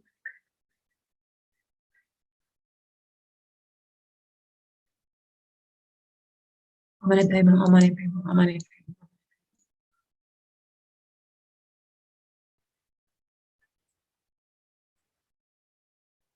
Pay my money.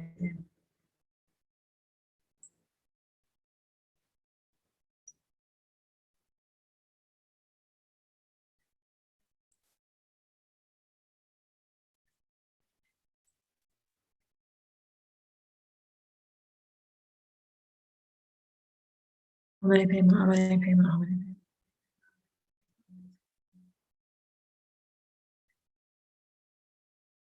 I'm going to pay my money, pay my money.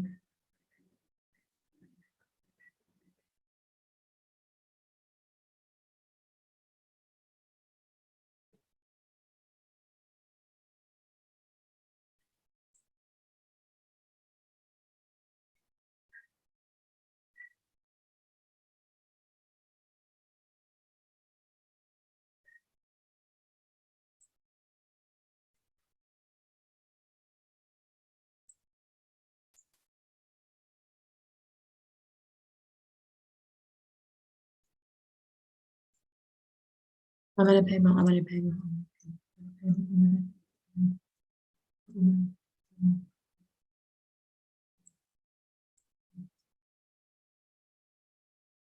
I'm going to pay my money. So we'll do 2 final modes of Amani Payam and then move on to the actual prayer itself. So let's make this really strong, focused 2 rounds. Come into ease the suffering. Amani Payam, Amani Payam, Amani Payam.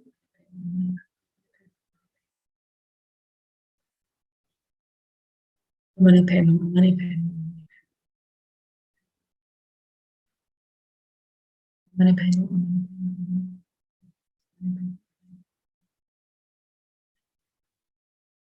Amani Payam, Amani Payam, Amani Payam.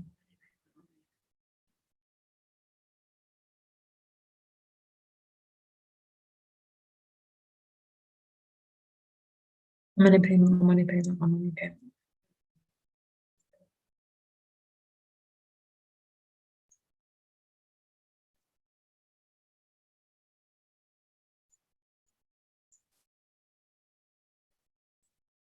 Amani Payam, Amani Payam, Amani Payam, Amani Payam.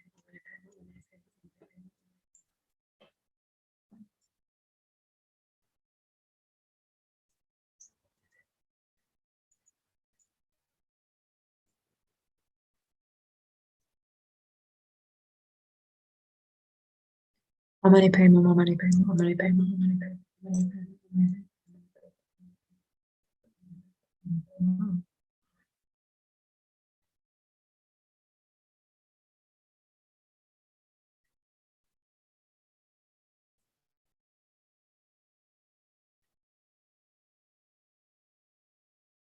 Amani Payam, Amani Payam, Amani Payam.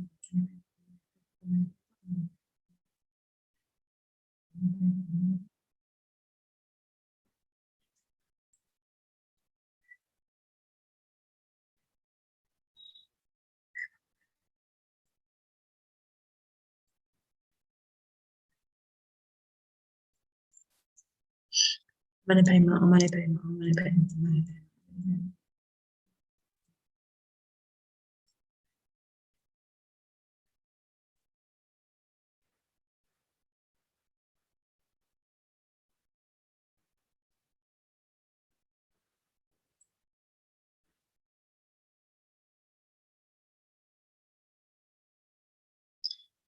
So now we're going to move into the actual prayer itself. Hi, Venerable. I've got this for an hour. Do you happen to be early or are you here with intention? That's okay if you are. Oh, you just got to unmute yourself, sorry. Okay. Oh. Oh, you've muted yourself. Oh, yeah. Okay. Yeah. So, are you next on? No, I'm not. No. I'm just. Oh, okay. You're just joining. Okay, terrific. Okay, I'll just keep on going then. No worries. Okay. Okay. All right, so then we'll do the actual prayer. Yeah, I like to say several recitations of the actual prayer. And if you don't have it in front of you, just take a moment and just generate the meaning of the words from your heart. May all the diseases that sadden the minds of sentient beings that result from a karma and temporary conditions, such as the harms of graha spirits, illnesses, and bhutas, not occur in the realms of the world. May whatever sufferings there are from life-threatening diseases that, like a butcher leading an animal to be slaughtered, separate the body from the mind in a mere instant, not occur in the realms of the world.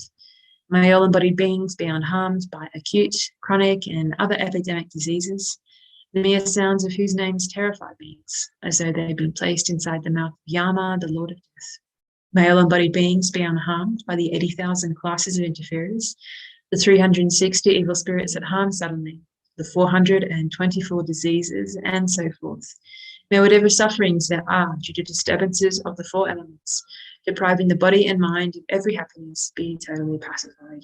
And may the body and mind have radiance and power and be endowed with long life, good health, and well-being. By the compassion of the gurus and the three jewels, by the power of the dakinis, dharma protectors, and guardians, and by the power of the truth of the infallibility of karma and its results, may all these dedications and prayers be fulfilled. May all the diseases that sadden the minds of sentient beings that result from karma and temporary conditions, such as the harms of graha spirits, illnesses, and the bhutas, not occur in the realms of the world. May whatever sufferings there are from, sorry, there's a monkey on my roof. May whatever sufferings there are from life-threatening diseases that, like a butcher leading an animal to be slaughtered, separate the body from the mind in a mere instant, not occur in the realms of the world. May all embodied beings be unharmed by acute, chronic, and other epidemic diseases, the mere sounds of whose names terrify beings, as though they'd been placed inside the mouth of Yama, the Lord of Death. May all embodied beings be unharmed by the 80,000 classes of interferers, 360 evil spirits that harm suddenly, and the 424 diseases, and so forth. May whatever sufferings there are due to disturbances of the four elements, depriving the body and mind of every happiness, be totally pacified. And may the body and mind have radiance and power, and be endowed with long life, good health, and well-being. By the compassion of the gurus and the three jewels, by the power of the kings, protectors, and guardians, and by the power of the truth of the infallibility of karma and its results, may all these dedications and prayers be fulfilled. May all the diseases that sadden the minds of sentient beings that result from karma and temporary conditions, such as the harms of graha spirits, illnesses, and the bhutas, not occur in the realms of the world. May whatever sufferings there are from life-threatening diseases that, like a butcher leading an animal to be slaughtered, separate the body from the mind in a mere instant, not occur in the realms of the world. May all embodied beings be unharmed by acute, chronic, and other epidemic diseases, the mere sounds of whose names terrify beings, as though they'd been placed inside the mouth of Yama, the Lord of Death. May all embodied beings be unharmed by the 80,000 classes of interferers, 360 evil spirits that harm suddenly, the 424 diseases, and so forth. May whatever sufferings there are due to disturbances of the four elements, depriving the body and mind of every happiness, be totally pacified. And may the body and mind have radiance and power and be endowed with long life, good health, and well-being.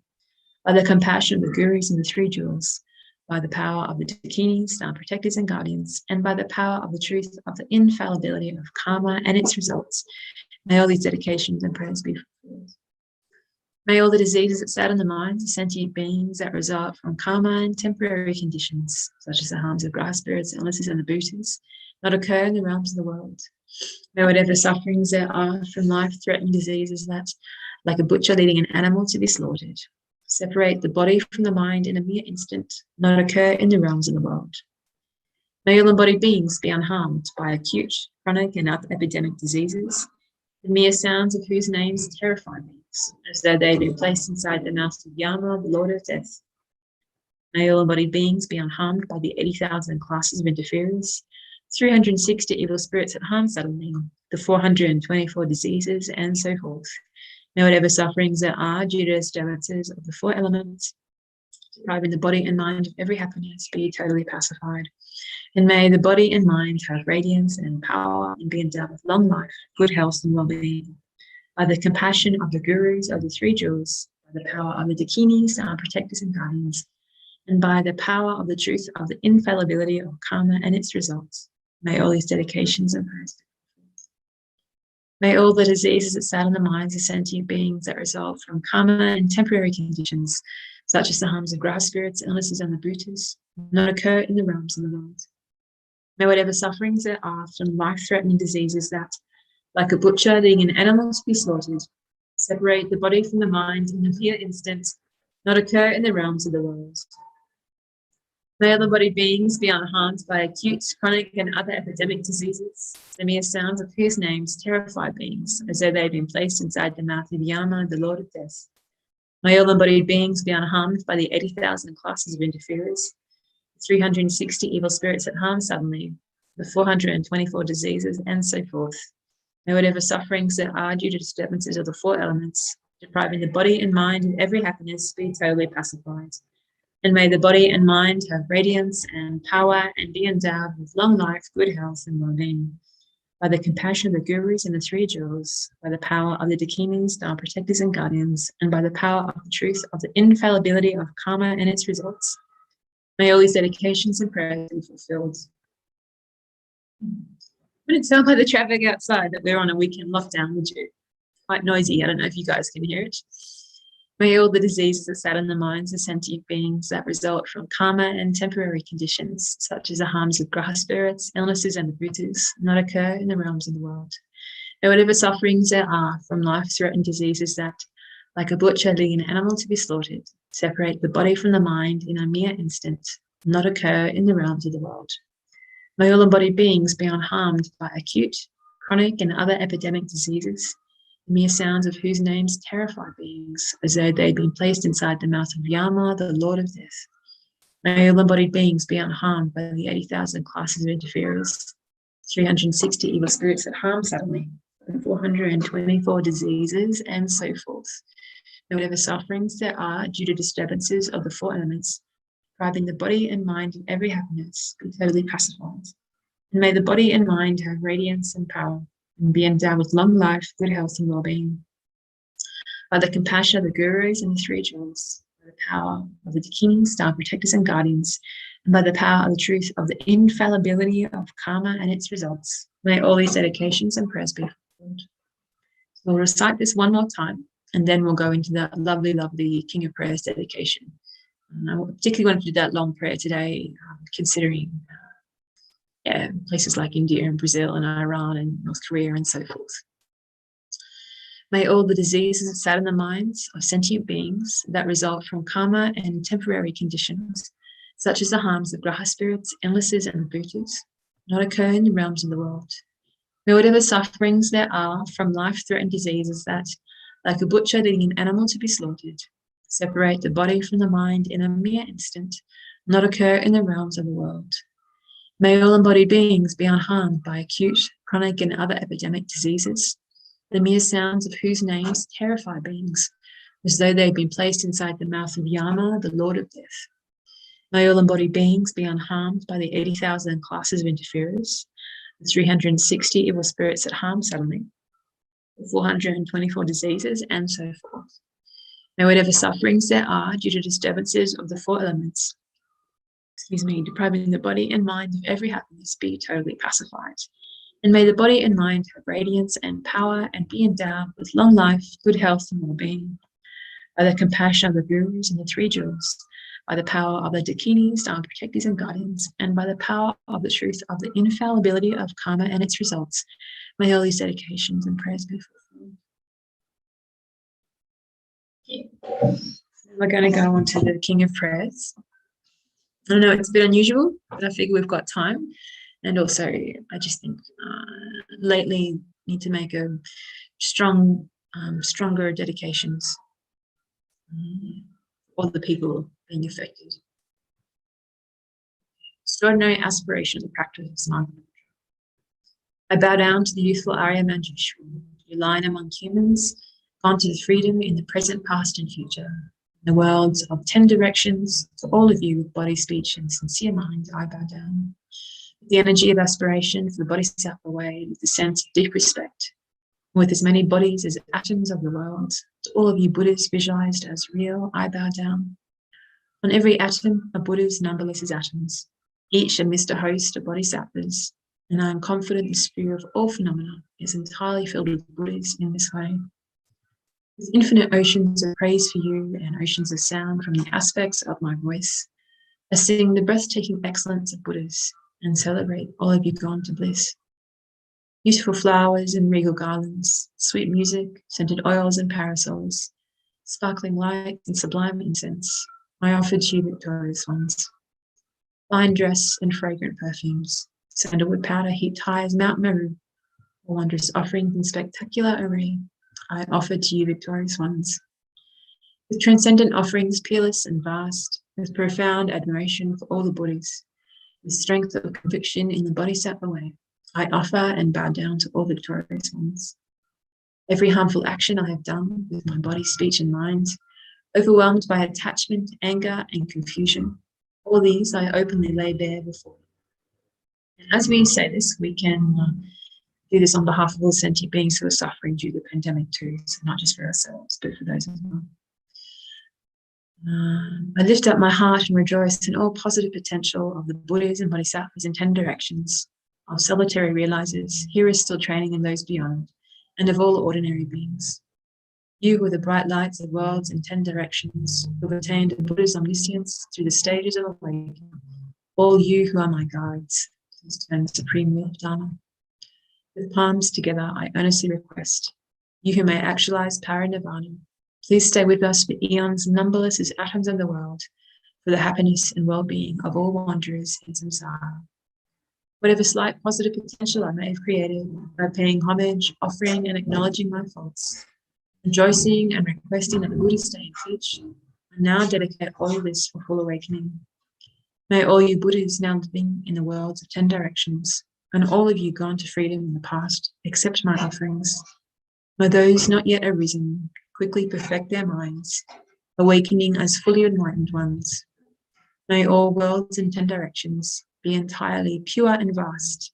May they be filled with bodhisattvas, surrounding Buddhas gathered beneath a Bodhi tree. May as many beings as exist in 10 directions be always well and happy. May all sentient beings live in accord with the Dharma, and may their every Dharma wish be fulfilled. Remembering my past lives in all varieties of existence, may I practice the Bodhisattva way, and thus in each cycle of death, migration, and birth, may I always abandon the householder's life. Then, following in the footsteps of all the Buddhas and perfecting the practice of a Bodhisattva, may I always act without error or compromise, with ethical discipline, faultless and pure. May I teach the Dharma in the language of gods, in every language of spirits and nagas, of humans and of demons, and in the voice of every form of being. May I be gentle-minded, cultivating the 6 parameters, and never forget bodhicitta. May I completely cleanse without omission every negativity and all that obscures this awakening mind.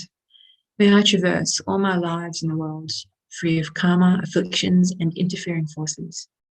Just as the lotus blossom is undisturbed by the water's wave, just as the sun and moon move unhindered through the sky, may I ease the suffering in the lower realms and the many directions and dimensions of the universe.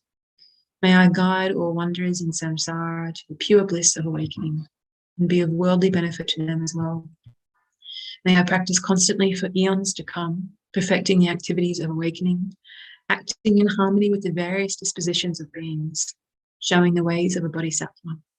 May I always have the friendship of those whose path is like mine, and with body, words, and also mind, may we practice together the same aspirations and activities. May I always meet a spiritual mentor and never displease an excellent friend who deeply wishes to help me and expertly teaches the bodhisattva way. May I always directly see the Buddhas, masters, and encircled by bodhisattvas, and without pause or discouragement for eons to come, may I make extensive offerings to them. May I hold within me the Buddha's genuine Dharma, illuminate everywhere the teachings that awaken, embody the realizations of a bodhisattva, and practice ardently in all future eons. While circling through all states of existence, may I become an endless treasure of good qualities, skillful means, wisdom, samadhi, and liberating stabilizations, gathering limitless, pristine wisdom and positive potential. On one atom, I shall see Buddha fields numberless as atoms, inconceivable Buddhas among bodhisattvas in every field, practicing the activities of awakening. Receiving this in all directions, I dive into an ocean of Buddha fields, each an ocean of 3 tons Buddhas in the space of a wisp of hair. So I too will practice for an ocean of eons. Thus I'm continually immersed in the speech of the Buddhas, expression that reveals an ocean of qualities in one word. Completely pure eloquence of all the Buddhas, communication suited to the varied tendencies of beings. With strength of understanding, I plunge into the infinite enlightened speech of the Dharma, of all Buddhas in 3 times gone to freedom, who continually turn the wheel of Dharma methods. I shall experience in one moment such vast activity of all future eons, and I will enter into all eons of the 3 times, but a fraction of a second. In one instant, I shall see all those awakened beings, past, present, and future lions among humans, and with the power of the illusion-like stabilization, I will constantly engage in their inconceivable activity. I shall manifest upon one single atom the array of pure lands, present, past, and future. Likewise, I shall enter the array of pure Buddha fields in every direction without exception. I shall enter the very presence of all my guides, those lights of this world who are yet to appear, those sequentially turning the wheels of complete awakening, those who reveal nirvana, final perfect peace. May I achieve the power of swift magical emanation, the power to lead the great vehicle through every approach, the power of always beneficial activity, the power of love pervading all realms, the power of all surpassing positive potential, the power of supreme knowledge undistracted by discrimination, and through the powers of wisdom, skillful means, and samadhi, may I achieve the perfect power of awakening, purifying the power of all contaminated actions, crushing the power of disturbing emotions at their root, diffusing the power of interfering forces. I shall perfect the power of the bodhisattva practice. May I purify an ocean of worlds. May I free an ocean of beings. May I clearly see an ocean of Dharma. May I realize an ocean of pristine wisdom. May I purify an ocean of activities. May I fulfill an ocean of aspirations.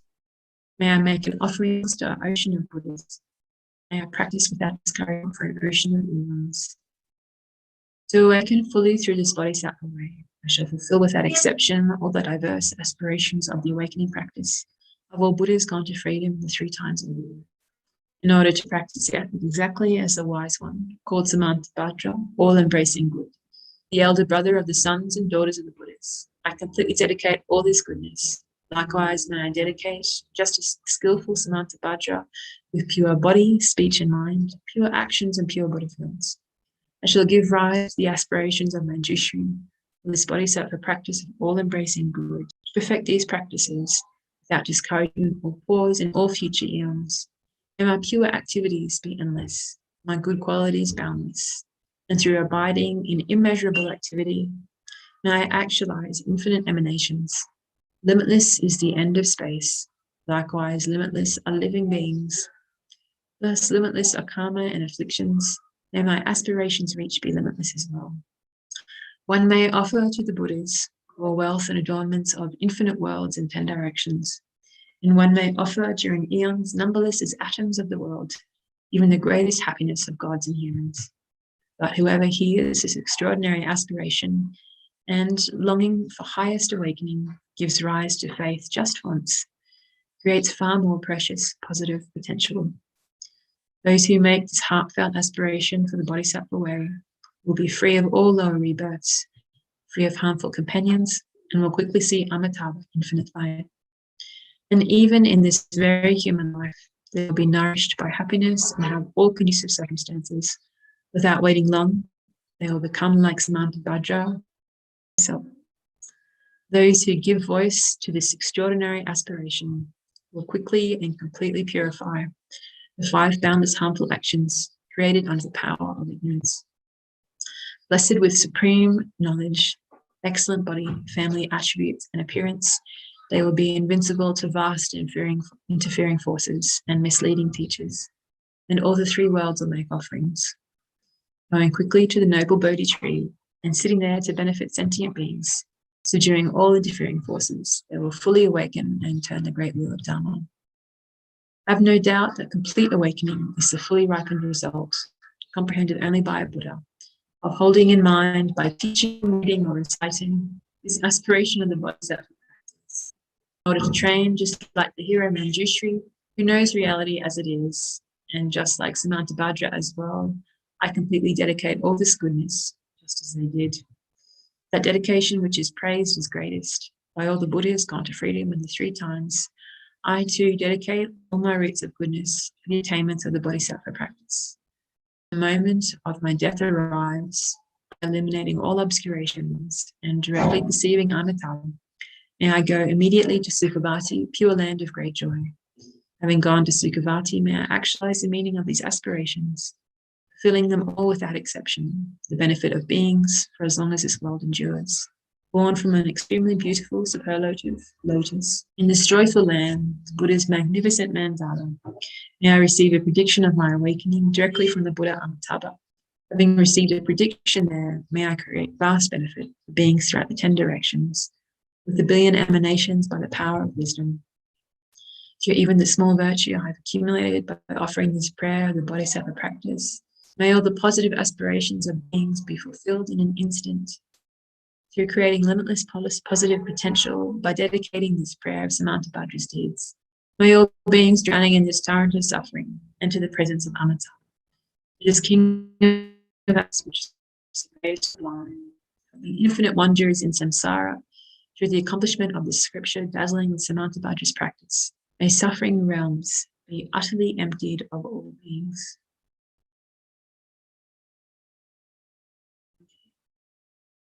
Before we go into the normal dedication and long prayers, take a moment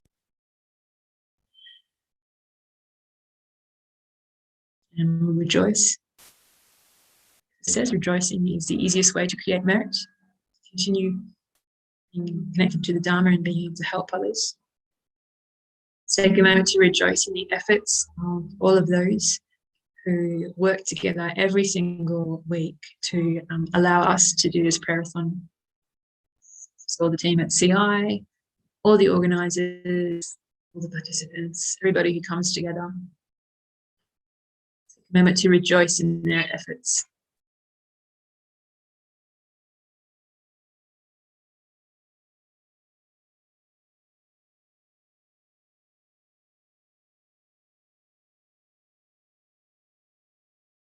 We can take a moment to rejoice in our own activities, our own efforts, and not only in this last hour, but in this week as well. Each day we do our best to help others and help ourselves in a positive, beneficial way.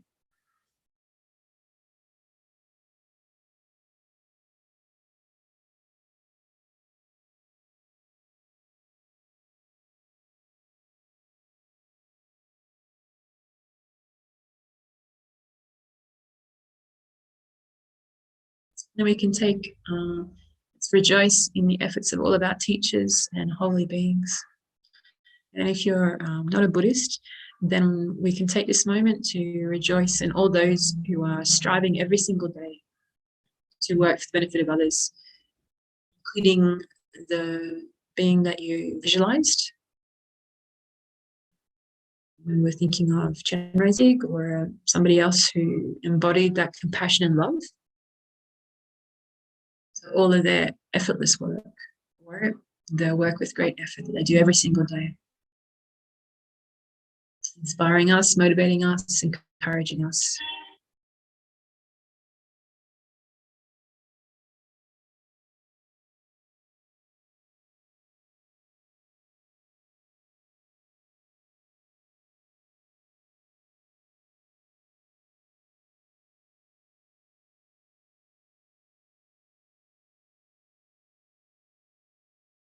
And then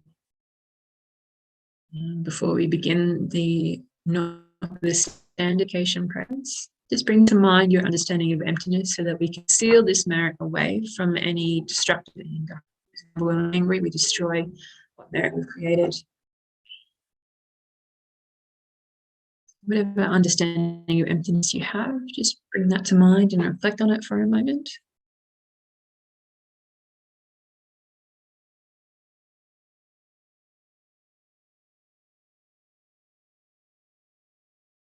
So due to all the past, present, and future merits collected by me, and all the merits of the 3 times collected by the numberless Buddhas and numberless sentient beings, which are empty of existing from their own side, may I, who am completely empty of existing from my own side, achieve the state of full enlightenment, which is completely empty of existing from its own side, and lead all sentient beings who are completely empty of existing from their own side to that state which is completely empty of existing from its own side, by myself alone, who is completely empty of existing from my own side. May the precious Supreme Bodhicitta, not yet born, arise. May that arisen not decline, but increase more and more. Life prayer of His Holiness.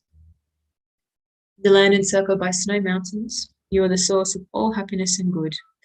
All-powerful Chenrezig, Tenzin Gyatso, whose remain until samsara ends. Saviour of the land of snow teachings and transmigratory beings, who extensively clarifies the path that unifies emptiness and compassion. The lotus holder Tenzin Gyatso, I beseech, may all your holy wishes be spontaneously fulfilled. And then last but definitely not least is the long life prayer of Kyabje Lama Zopa Rinpoche. You who uphold, subdue his moral way, who serve as the bountiful bearer of all, sustaining, preserving, and spreading Mahayana's victorious doctrine, who masterfully accomplishes magnificent prayers honoring the 3 sublime ones. Saviour of myself and others, your disciples, please live long. And just to finish, that visualization that we had of Chenrezig, or whoever it was that you visualized above our heads,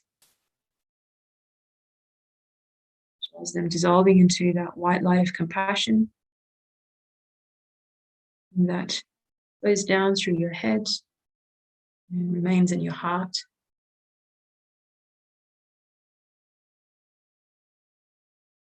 As we focus on that compassion being in our hearts, we know that after this, any interaction that we have with anyone at all will be infused with that great compassion, our potential.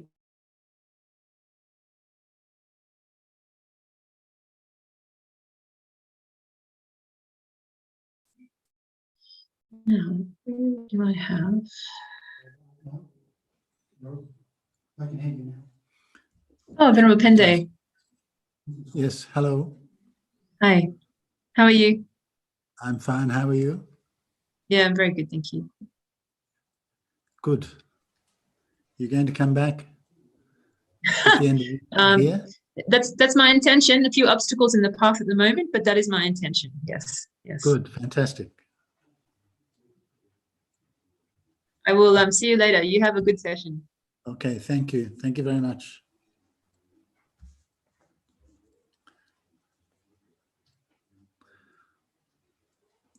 So, hello everybody, brothers and sisters around the world.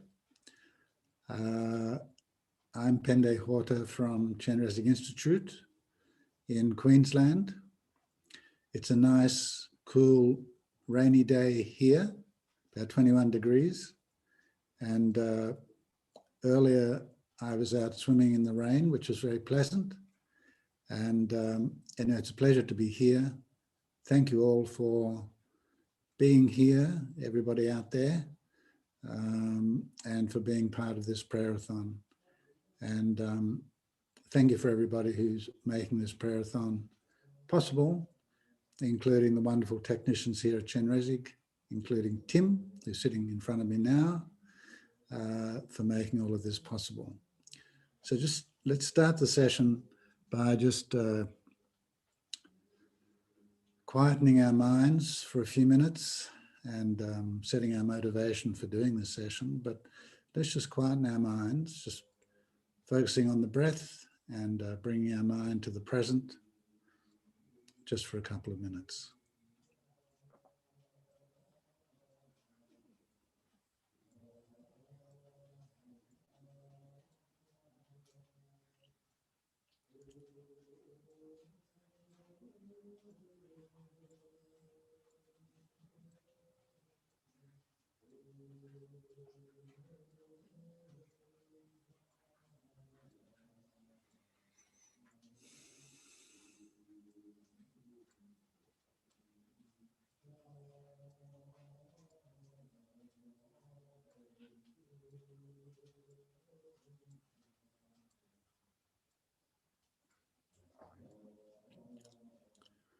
So now just setting our motivation for doing this session,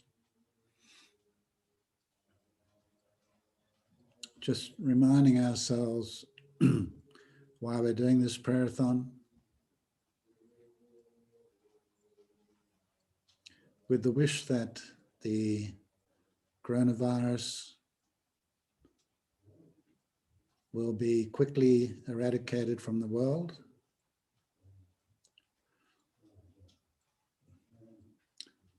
and that all of those who are sick will quickly recover. All of those who have died will have the best possible rebirths.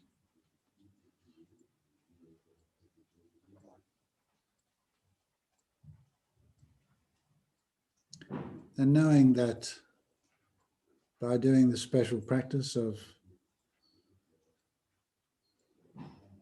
Thangtong Gyalpo, liberating Sake from disease, that it definitely has an effect, definitely helping people around the world, definitely helping to reduce or help eradicate the coronavirus.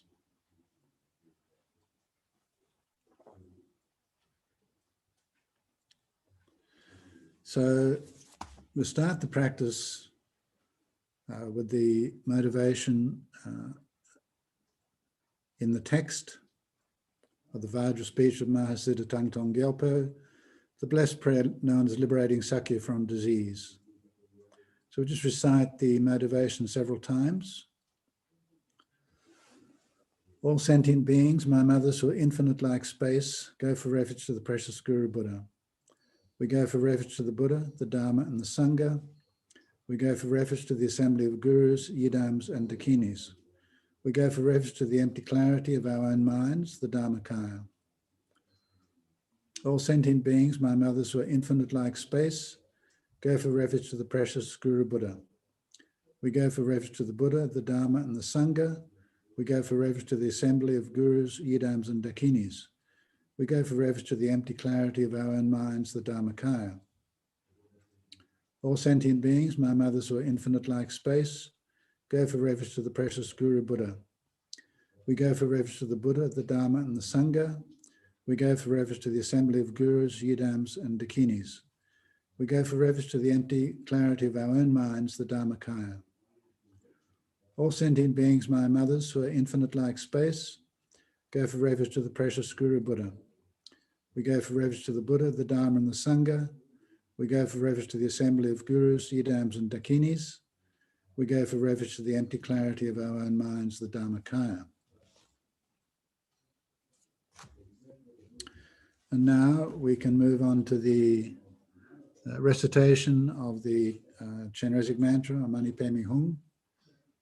And I'm going to elicit Lama Zopa Rinpoche's help by playing his recording of the Mani Padme Hung. And I'm doing that because I'm old and lazy, and it's easier to play Lama Zopa than to recite it myself. But anyway, we hear the blessed speech of Kyabje Lama Zopa Rinpoche's voice. And as I play this recording, then you can recite the mantra at your own pace, slowly like Rinpoche does, or more rapidly, and just visualizing countless rays of white light going out to every living being, and on the end of each ray of light is a miniature, very small, 1,000-arm Chenrezig, eradicating the sickness, illness of all sentient beings, especially those with COVID, and leading them all to Chenrezig, Guru Chenrezig's enlightenment. So the rays of light going out and returning constantly, transforming all beings into the form of Guru Chenrezig.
So if we can just finish the recitation of the manis and then move on to the dedication prayers, starting with the dedication prayer in the actual practice.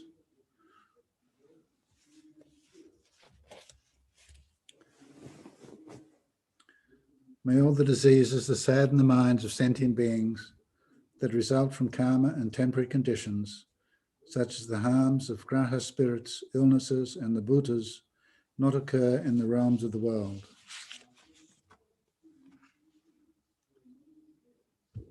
May whatever sufferings there are from life-threatening diseases that, like a butcher leading an animal to be slaughtered, separate the body from the mind in a mere instant, not occur in the realms of the world.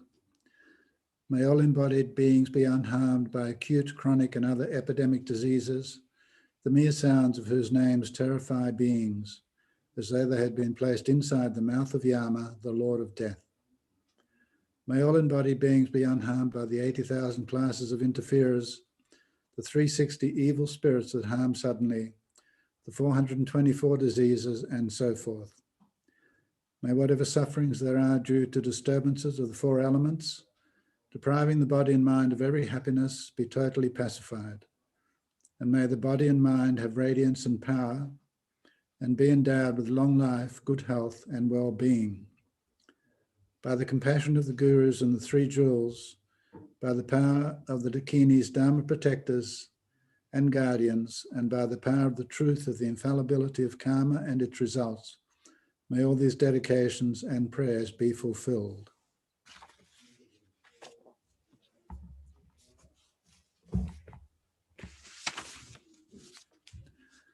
Now I'd like to do the Bardo prayer, which I only came across recently, but seems to be very appropriate as part of this practice for all those who've died.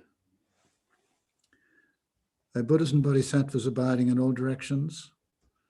I might mention also before I start this, of course, we're dedicating for all those with COVID, all those who've died. And if I can add once again, if we can include in this prayer, my brother Peter, who died 36 days ago, that he may have the best possible rebirth also. O Buddhas and Bodhisattvas abiding in all directions, endowed with great compassion, endowed with foreknowledge, endowed with the divine eye, endowed with love, affording protection to sentient beings, please come forth through the power of your great compassion. Please accept these offerings, both actually presented and mentally created.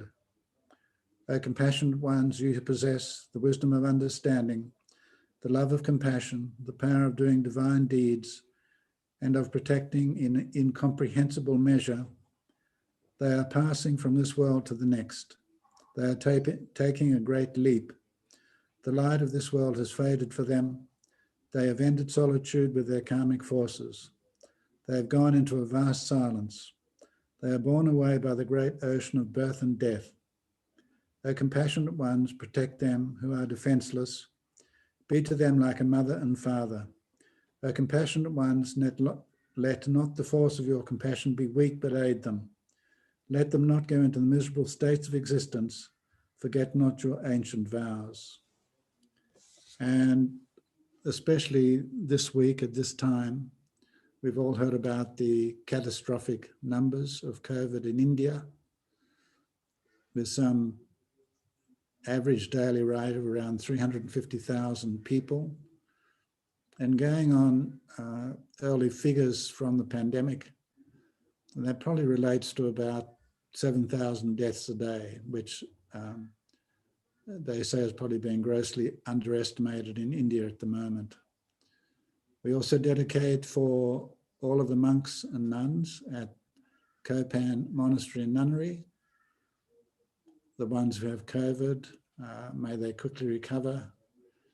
And all of those who are free of COVID, may they never get COVID. And may our Holy Guru, Kyabje Lama Zopa Rinpoche, and Roger and his attendants, Lama Zopa's attendants, may all of them be free of COVID, never contract COVID.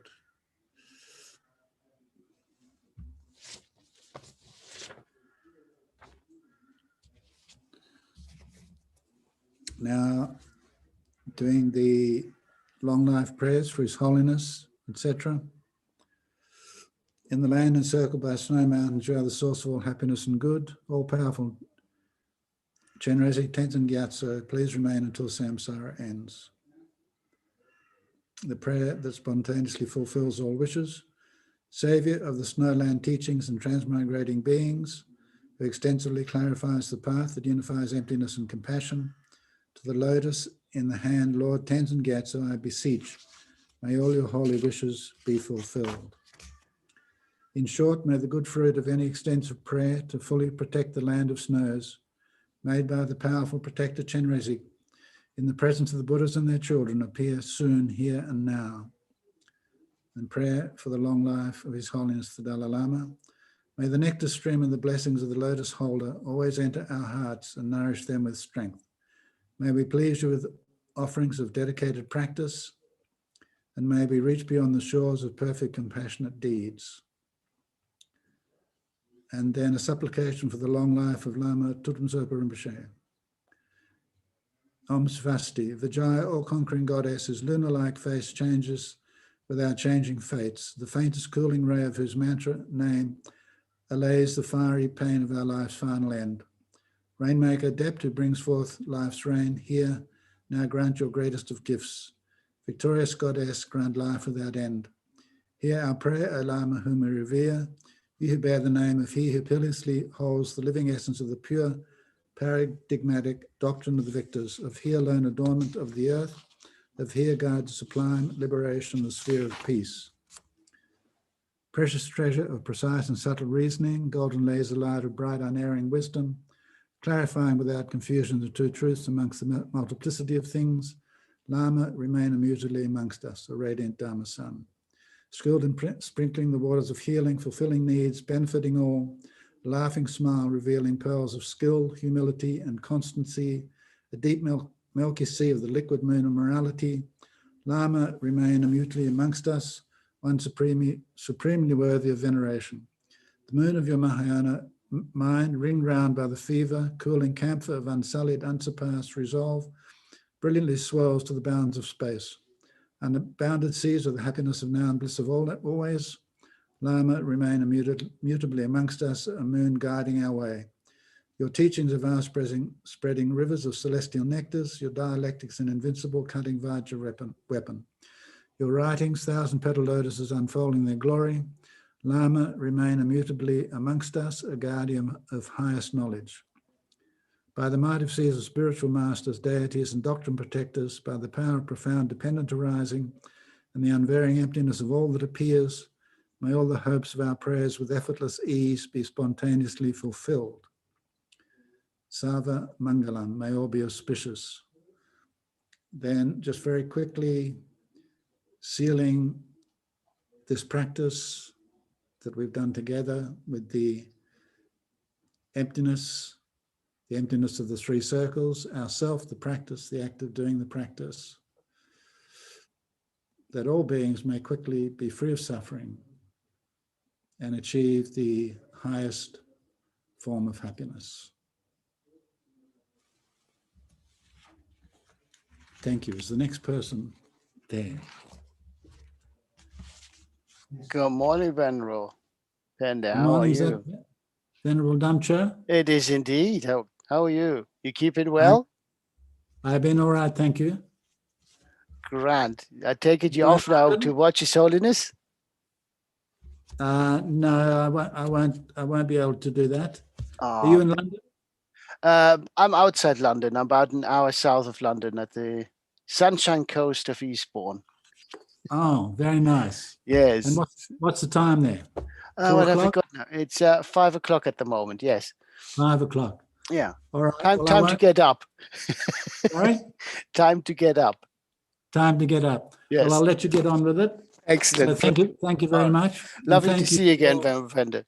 Yes, thank you for your extraordinary organizational efforts. Oh, well, don't Thank you. overdo it. Don't overdo it. Thank you very much. Well, anyway. it is extraordinary. Thank you. Bye Thank you now. for joining. Take care. Bye-bye. Good morning, everyone. My name is Damcha. I'm based in the UK. Thank you for joining us. Thank you for Venerable Panda, who just led the last session. And if you join us for previous sessions today, so thank you very much for staying on. Or if you're dipping in and out, you're most welcome. It's whatever works for you throughout the day. And it's really nice, some of the feedback that we had where people so commented that it's become a little bit of part of their weekend, the prayerathon, so that they switch in and when they have a minute. It's wonderful to hear that we can make a difference out there. And that's really what it's about, to make sure that people don't feel lost and forlorn out there, or really it's about the beautiful thing about technology is that we actually have come together in a much grander scale than we could have imagined before the pandemic, particularly for us here as a community of Sangha across various continents. So with Penda just coming from Australia, me in the UK, we're soon switching over. Who's at Tampa, Tampa taking over after this one. He's in Nepal. So it's just wonderful to see so many different people coming together for this beautiful practice. So It's, you know, in the Heart Sutra it says, you know, the Bodhisattva was dwelling, you know, together with a mass of with a great community of monks and bodhisattvas. Okay, we can include the nuns with it as well, obviously, but from the old text it says monks. But you know, then also it goes on in the King of Prayers, you know, may I always have the friendship of those whose path is like mine, and with body, words, and also mind may we practice together in the same aspirations and activities. And that's what we're doing here. So thank you very much for everyone, you know, for turning up so diligently after 40 prayer-thons. And if you're joining us for the very first time, you're more than welcome.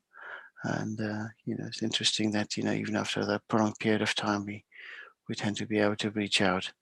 Okay, so let's take a moment, because we only got this little short half-hour slot together. If we take a moment just to take a few deep breaths. Anyway, who have got with me? We've got our Chenrezig Institute this morning. Is it you, Tim? Or is it Malga? Whoever got? Master Tim. How are you? Yes, I'm very good, thank you.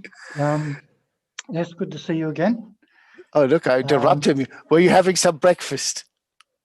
Are you? No, it's too early. No. If I eat now, I'll fall asleep. No, it wasn't. No, it's good to see you anyway. It's anyone who hasn't seen Tim. This is Tim. Oh, else is there? Pendy's still in the background.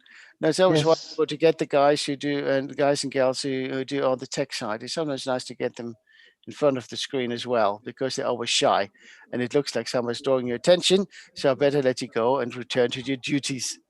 That's okay. We do say hello, so you know we are here. We're not ignoring you. So no, yeah. I know, but it's just nice for the people who don't know who you are. Oh, yes, you know, sure. when they just see that little Chenrezig symbol there. So thank you very much. Okay. And catch you later. Thanks for the hard work over there. So yeah, these are the guys and girls here for the tech team. You know, 24 hours they man this, and despite the fact that so much is going on over at Chenrezig Institute as well, with various other teachings and things that are being screened. So, and we mustn't underestimate that. It's so easy to just focus on us in front of the screen, but we wouldn't be able to do this without the wonderful people in the background. And you know, we're just the tip of the iceberg, just a tiny part in front. So many wonderful people in the background who enable it, you know, to enable us to do these sessions. Okay. So we take a moment and take a few breaths and set motivation. So depending on the time of the day, where you are, when we do the 3 levels of motivation, you can either set them for the day, you can reflect on them, you know, during the day. How are you doing? You know, if you've been keeping up. And then at the end of the day, another reflection, you know, how do we manage? How often did we have to correct our motivation? Have I achieved my goal? You know, and don't beat yourself up if you struggled. You know, if you got you know, slipped up here and there, that's human nature, you know, but by recognizing when we slip up, it's so much easier to correct. It's just when we don't know what we do wrong, how can we correct? Today, as much as possible, I will harm no living beings with the actions of my body, speech, or mind.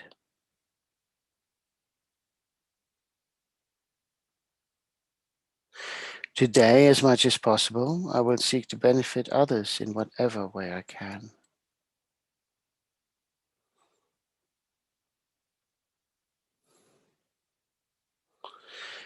Today, as much as possible, I will generate bodhicitta. May all the actions of my body, speech, and mind be imbued with this profound motivation.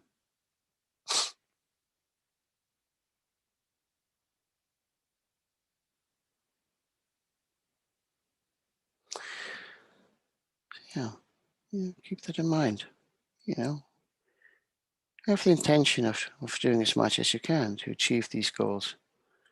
And again, reflect. You know, if you think, oh, I'm slipping here, just remind yourself. at the end of the day, weigh up. What did we do? Did you strike a balance? Or did we weigh, against this? Or did we do better than we thought? And again, practice, practice, practice. This is all in the sense. If you can be of benefit, be of benefit. If you can't, at least don't hurt them.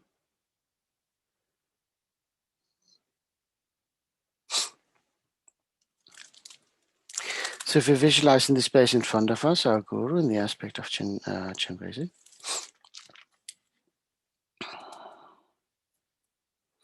if you had the initiation, just, feel free to self-generate.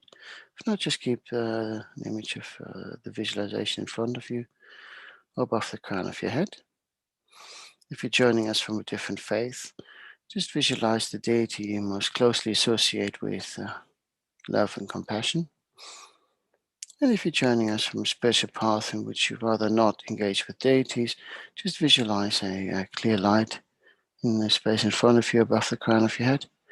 And let that light be filled with warmth and love and compassion. Let's visualize how light radiates from the Guru's body in all 10 directions. And each light beam carrying purifying light nectar and compassion. And each beam finds one of the infinite number of sentient beings wherever they are, very close by or at the furthest corners of the universe. And all across the 6 realms. And the light enters their bodies through the crown of their heads, filling them with love and compassion, purifying away all negative karma, delusions of past lifetimes, diligently cleansing each atom of their bodies and our bodies, atom by atom and the space between those atoms.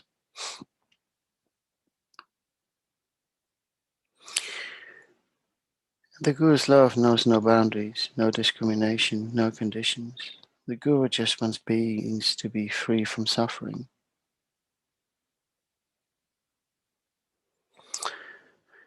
And it should be our aspiration and aim to be like the Guru,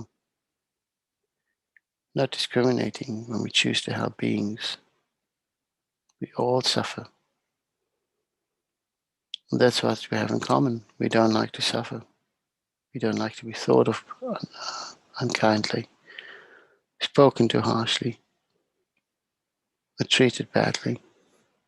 And yet, through all those lifetimes, we have done these things, through body, speech, and mind. We created suffering for other beings in return for ourselves. We even talk ourselves down. We think ourselves down. We treat ourselves badly. We abuse our bodies. Think about that. Include yourself. But we want beings to be free from suffering. So we invite all mother sentient beings to join us in taking refuge in the Guru. All sentient beings, my mothers who infinite like space, go for refuge to the precious Guru Buddha. We go for refuge to the Buddha, the Dhamma, and the Sangha. We go for refuge to the assembly of Gurus, Yidams, and Nakinis. We go for refuge to the empty clarity of our minds, the Dhammakaya. All sentient beings, my mothers who infinite like space, go for refuge to the precious Guru Buddha. We go for refuge to the Buddha, the Dhamma, and the Sangha. We go for refuge to the assembly of Gurus, Yidams, and Nakinis. We go for refuge to the empty clarity of our minds, the Dhammakaya. All sentient beings, my mothers who infinite like space, go for refuge to the precious Guru Buddha. We go for refuge to the Buddha, the Dhamma, and the Sangha. We go for refuge to the assembly of Gurus, Yidams, and Dakinis. We go for refuge to the empty clarity of our minds, the Dhammakaya. Having exchanged ourselves with the Guru and shown remorse for the actions of body, speech, and mind of past lifetimes, And again, having invited all sentient beings to join us in taking refuge in the Guru and we're now reciting the many mantras to help us purify more and more. And as we recite the Mani Mantra, visualize how you keep exchanging yourselves with the Guru, exchanging light back and forth. And then as we become more and more purified and begin to radiate with that compassionate light, visualize yourself also exchanging yourself with all other sentient beings, as part of our own recovery, but also helping others again, to become pure, liberated. So recite the Mani Mantra, recognizing Om as body, speech, and mind aspect that kept us in trouble over the limitless lifetimes, but also Om representing the holy aspect of body, speech, and mind of the Guru. And by acquiring wisdom and compassion, Mani and Padme, combining them in Om, we can transform to the aspect of the Guru. So you recite the mantra out loud a few times and then on breath, and keep on visualizing how you exchange yourself continuously with the Guru and all other sentient beings. And as more and more sentient beings join us in a pure state, we become more and more one light source of love and compassion, shining brighter and brighter, dispelling more and more of the darkness of negative karma and delusion, like a beacon leading all those who are still lost in the darkness, to a safe place. Om Mani Padme Hum, Om Mani Padme Hum, Om Mani Padme Hum, Om Mani Padme Hum, Om Mani Padme Hum, Om Mani Padme Hum, Om Mani Padme Hum,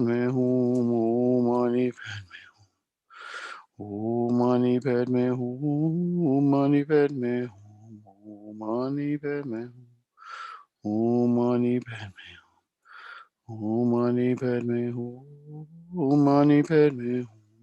Om Mani Padme Hum. Om Mani Padme Hum, Om Mani Padme Hum, Om Mani Padme Hum, Om Mani Padme Hum, Om Mani Padme Hum, Om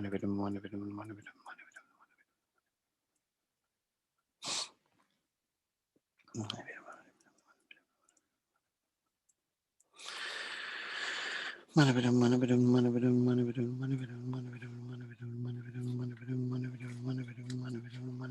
Hum,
Having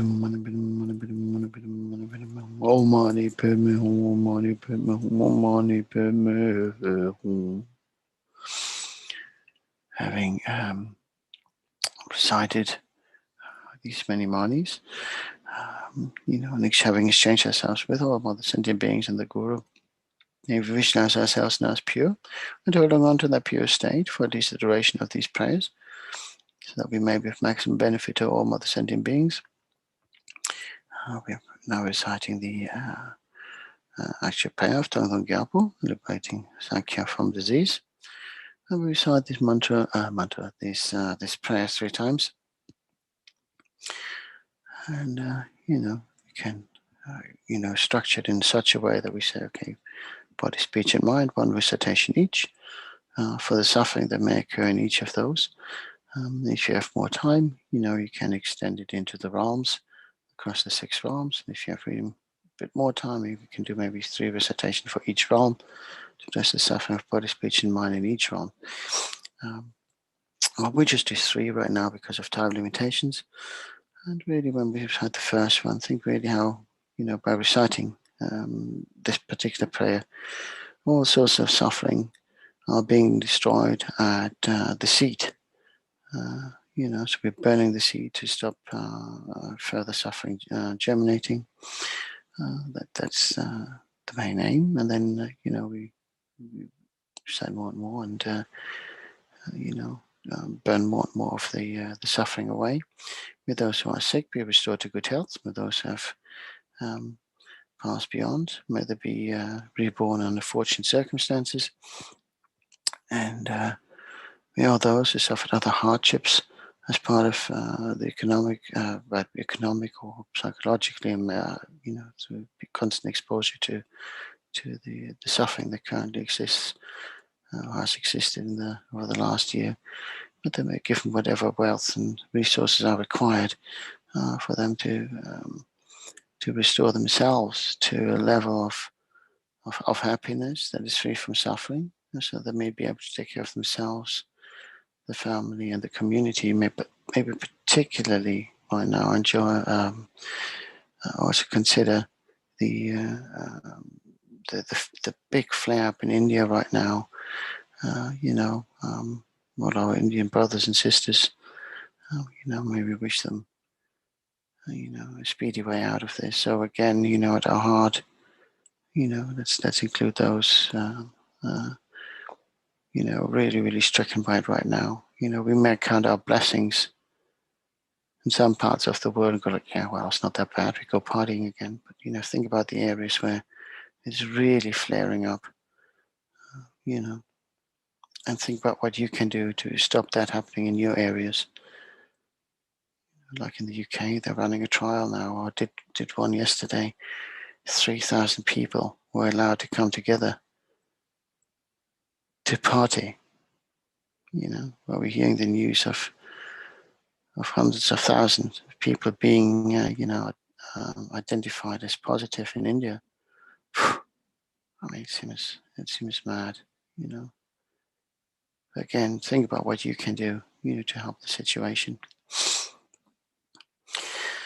May all the diseases that say in the minds of sentient beings that result from karma and temporary conditions, such as the harms of grass, pits, illness, and the Buddhas, not occur in the realms of the world. And may whatever sufferings there from life-threatening diseases that, like a butcher leading an animal to be slaughtered, separate the body from the mind in a means not occur in the realms of the world. May all embodied beings be unharmed by acute, chronic, and other epidemic diseases. The mere sounds of whose names stand beings, as though they have been placed inside the mouth of Yama, the Lord of Death. May all embodied beings be unharmed by the 80,000 class of interferers, the 360 evil spirits that harm suddenly, the 424 diseases, and so forth. May whatever sufferings there are due to disturbances of the 4 elements, depriving the body and mind of every happiness, be totally pacified. May the body and mind have radiance and power, be endowed with long life, good health, and well-being. By the compassion of the Gurus and the 3 jewels, by the power of the Dakinis, Dharma protectors and guardians, by the power of the truth of the infallibility of karma and its results, may all these dedications and prayers be fulfilled. May all the diseases that sad the minds of sentient beings that result from karma and temporary conditions, such as the harms of grass, pits, illness, and the Buddhas, not occur in the realms of the world.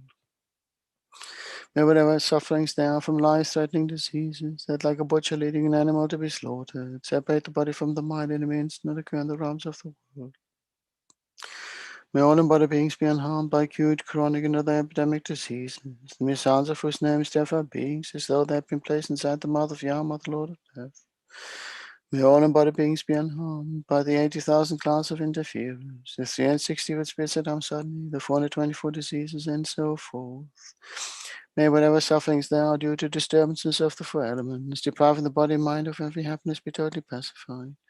May the body and mind of radiance and power be endowed with long life, good health, and well-being. By the compassion of the Gurus and the three jewels, by the power of the Dakinis, Dharma protectors and guardians, and by the power of the truth of the infallibility of karma and its results, may all these dedications and prayers be fulfilled.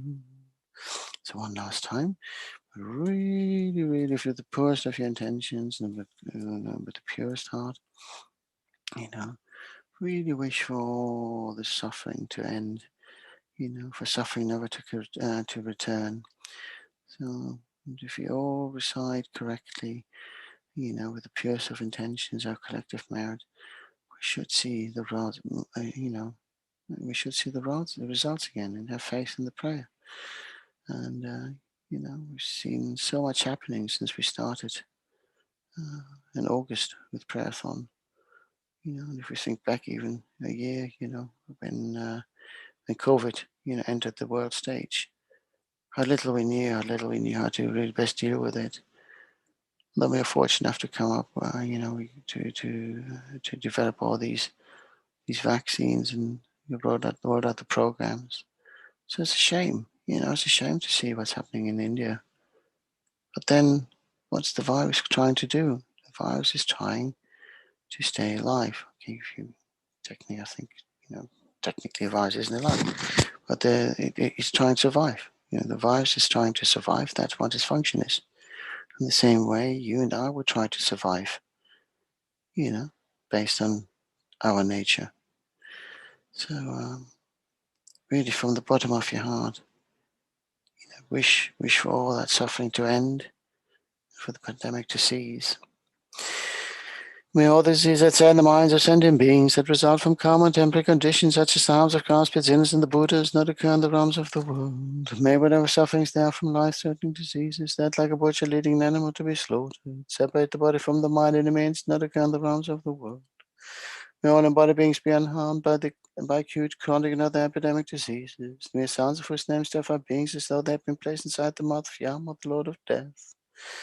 May all embodied beings be unharmed by the 80,000 class of interference, the 360 evil spirits that harm suddenly, the 424 diseases, and so forth.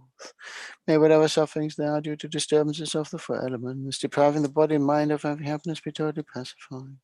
May the body and mind of radiance and power be endowed with long life, good health, and well-being, by the compassion of the Gurus and the three jewels, by the power of the Dakinis, Dharma protectors and guardians, and by the power of the truth of the infallibility of karma and its results. May all these dedications and prayers be fulfilled.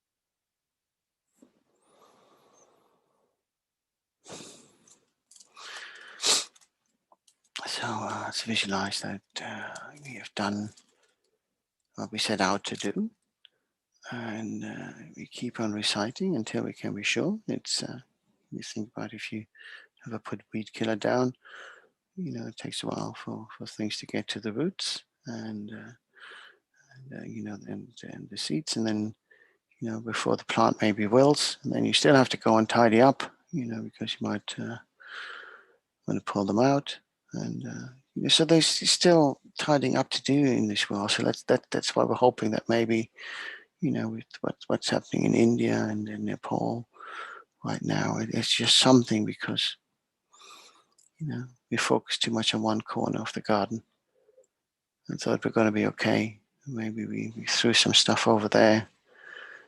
It's a bit like as a Japanese knotweed. It's really, really invasive. If you just leave the tiniest bit in the ground, it goes like a wildfire, and you really, really, really have to treat it with so much care and diligence. And that's the same with this COVID. So okay. Let's do our dedications. May we dedicate to His Holiness Lama Zopa and all the wonderful Sangha who are engaged, in practices, not just our own traditions, but all traditions, and maybe other, also not maybe other faiths, but all the faith groups and all sentient beings, for doing what they can to combat the suffering, not just of this pandemic, but in general. His Holiness Lama Zopa live long and healthy lives. May their wishes be swiftly fulfilled. May we never be separated from their wisdom in this and all future lifetimes. Due to all the merits of these virtuous actions, may I quickly attain the state of Guru Buddha and lead all living beings without exceptions into the enlightened state. May the Supreme Jewel of Bodhicitta that has not arisen arise and grow, may that which has arisen not diminish but increase more and more. Due to all the merits of the 3 times collected by me, the numbers Buddhas and the numbers sentient beings, may all war, sickness, famine, torture, poverty, and economic problems in this world, and all dangers of earth, water, fire, and wind be pacified immediately. May perfect peace and happiness prevail in one's hearts and lives. May the Buddha Dharma last for a long time. May the sentient beings in this world meet the Buddha Dharma and achieve enlightenment as quickly as possible.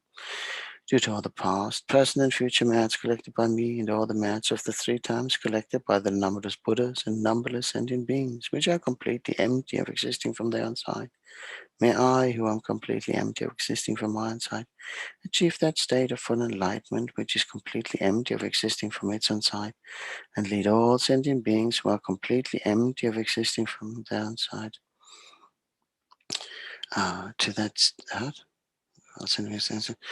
to that state which is completely empty of existing from its own side, by myself alone, who is completely empty of existing from my own side. Sorry about the stumble there. You would think I know these lines by now. Been reciting them long enough, particularly with prayerathon. So, but it shows, I'm human after all. Was it the Record Ball Man who sang that, didn't he? I'm only human. So let's do the long enough prayers for His Holiness and Lama Zopa. Gangri rawe kube jinkan di pendan deva maru jungwe ne Chenrezig Tenzing Gyatso yi shape site bado tengyu chi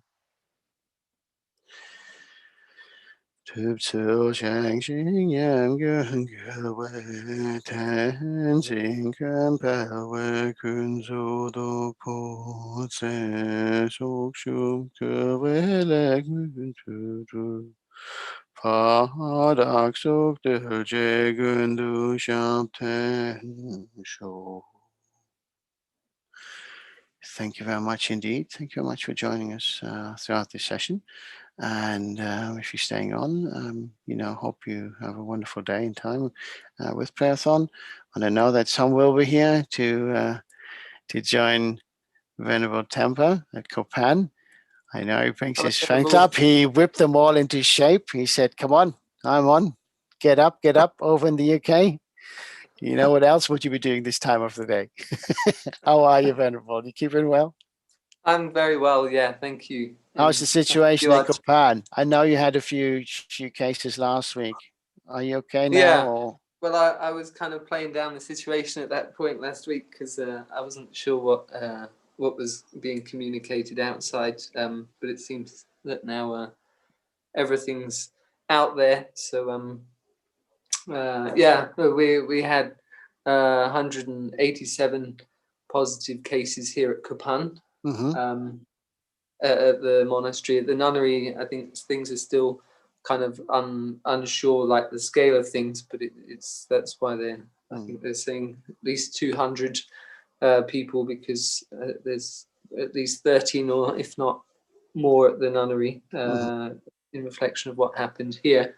Yeah. I mean, there is one of our Western nuns, Tenzin Palmer. She's tested positive for the virus. Oh, bless her. But she's doing okay. And also Nina from South Africa, who's there, and Choying, Venerable Choying, she's also fine. She managed to get the vaccine this week. So yeah. But unfortunately, I believe there's 3 monks who are in hospital. One with I think the main part of his problem is related to a pre-medical condition, not experiencing symptoms directly from COVID, but there are 2 monks who have breathing difficulties. I understand. I'm not sure exactly who they are. So we pray for them and for everyone in 10 directions to be free from this horrible virus. But everyone here on the majority, everyone's fine and free from the harsh symptoms of the virus. I think everyone, most monks. But if you think about, you know, what do we pray for? You know, sometimes, you know, may my merits ripen on them, and may their negative karma ripen on me. Yeah. So, you know, so in a way, should we rejoice now? You know, despite, you know, it is sort of, you know, for those of you out there go like, what is he talking about? But it's sort of in one way we say, oh, may all that negative karma ripen on us. So, but it's still sad to see that, you know, it's cross. So may the brothers and sisters, you know, recover swiftly, you know. But, well, I have no doubt that we're being protected by our prayers and our merits and our precious gurus. I mean, Kapan was, you know, given that it's been going on for a year, hasn't it? And, you know, the pandemic, I mean, the monasteries have been very lucky. Yeah, well, we've been very lucky here at Kapan to stand.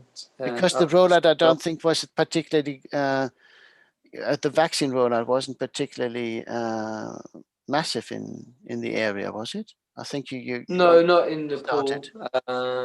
It's very difficult for young people to get.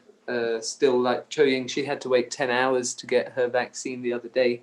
Crikey. And not everyone can do that, and especially at this time, it's not best to be kind of in crowds of people. No, I don't know exactly what the conditions were like for her, but it sounded like it was pretty.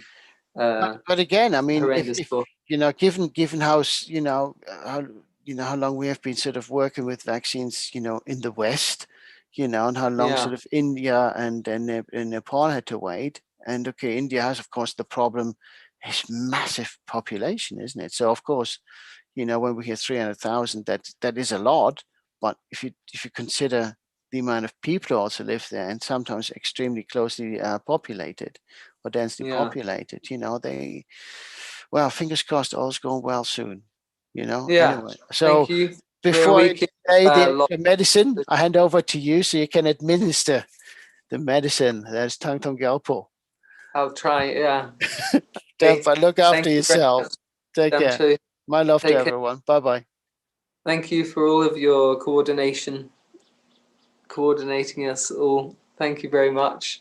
Very dedicated work from Venerable Damcho. So thank you very much. May we uphold all of his merits, and may we create more merits as we continue this prayerathon to alleviate this current pandemic situation, which is affecting us here at Kopan Monastery, where I am presently, and also in the wider community of Nepal. We're now in citywide lockdown in Kathmandu for 2 weeks to try and bring things under control here. And then obviously a bit further afield in India, things grossly difficult for people there. And then around many other parts of the world, still people are suffering the impacts both physically and mentally. So we have to really sustain our efforts to continue this prayerathon and these practices until we're completely exhausted and the current conditions which came from our ripening of our karma, collective karma, both individually and collectively. So in order to pacify that and to create merits for better conditions, we need to generate merit. So we bring to mind all of those people who are close to us and dear to us, in particular, as well as all the numberless sentient beings we must hold equally dear, since they've all played the most important part of our lives, beginning as past lives as our mothers.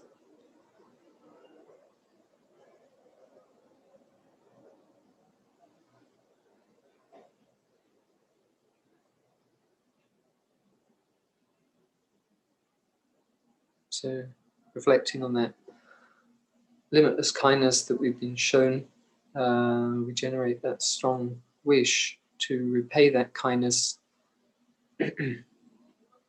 by generating the strong wish to free all those beings from suffering,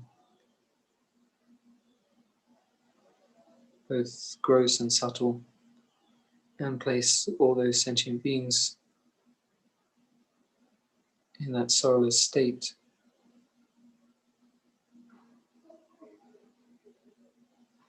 And not resting in our practice or our efforts until we have achieved that aim. And in order to sustain our efforts and our motivation and our resolve, we rely on the three rare sublime ones, Buddha, the doctor, the Dharma, the medicine,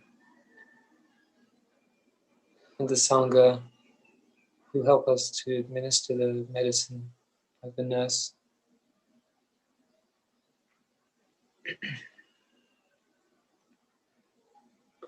And the embodiment of all of those is our precious Guru, the cause of all of our past, present, and future happiness.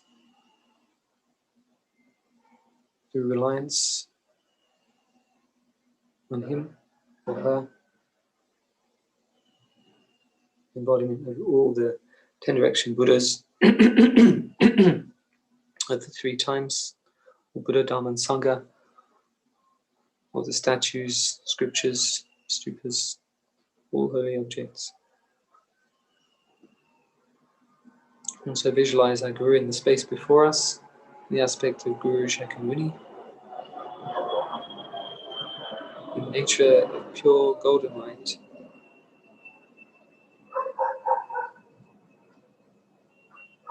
And we recite on behalf of all sentient beings the refuge lines.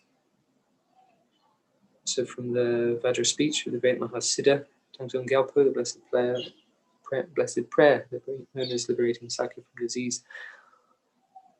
Starting with the motivation lines. All sentient beings, my mothers, who are infinite like space, go for refuge to the precious Guru Buddha. We go for refuge to the Buddha, the Dharma, and the Sangha. We go for refuge to the assembly of Gurus, Siddhams, and Dakinis. We go for refuge to the empty clarity of our own minds, the Dhammakaya.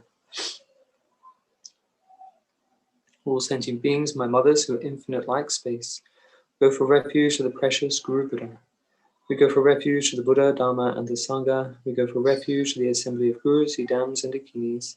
We go for refuge to the empty clarity of our own minds, the Dhammakaya. All sentient beings, my mothers, who are infinite like space, go for refuge to the precious Guru Buddha.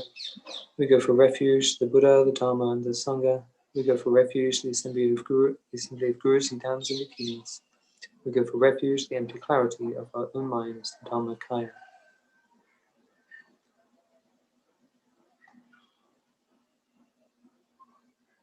Seeing that having gone for refuge and reliance on the Buddha, Dhamma, and Sangha, we receive the blessings of their inspiration and courage.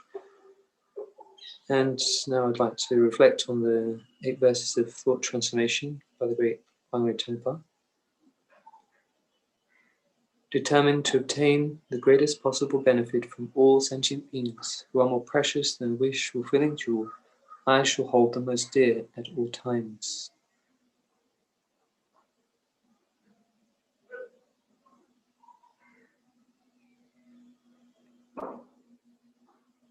Wherever I am and whomever I am with, I shall always consider myself the lowest of all, and from the depths of my heart, hold others dear and supreme.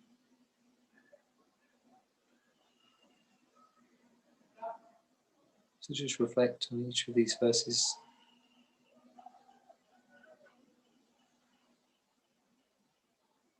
On the meaning and generating strong aspiration to accomplish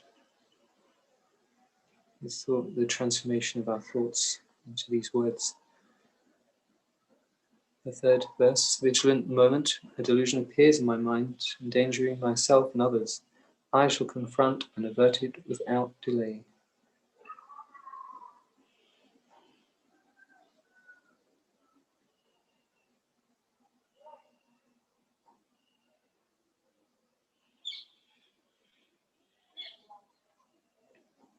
Whenever I see beings who are wicked in nature and overwhelmed by violent negative actions and sufferings, I shall hold such rare ones dear as if I had found a precious treasure. I think that with each of these verses, visualize Guru Shakyamuni in the space before us. This golden light intensifies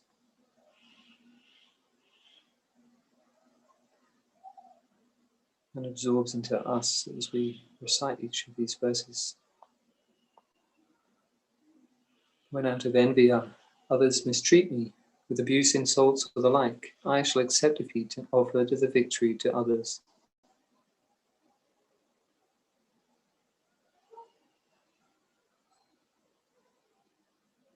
When someone whom I have benefited and in whom I have great hopes gives me terrible harm, I shall regard that person as my holy Guru.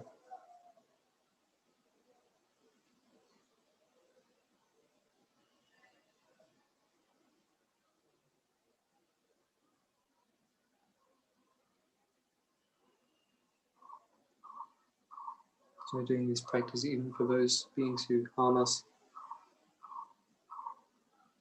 those who we even hold as enemies, that they may also be freed from sufferings. After all, they're the cause of our past happiness and all of our present happiness, which is dependent on our practicing with patience, and our future happiness being our kind mothers in past and future lives, as well as our mother in this present life. In short, both directly and indirectly, do I offer every happiness and benefit to all my mothers. I shall secretly take upon myself all their harmful actions and suffering.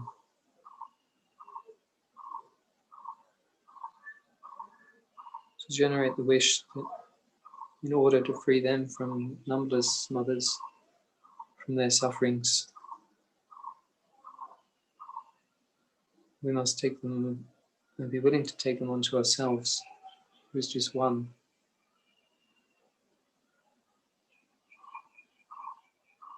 For being able to destroy those conditions with our own thought transformation.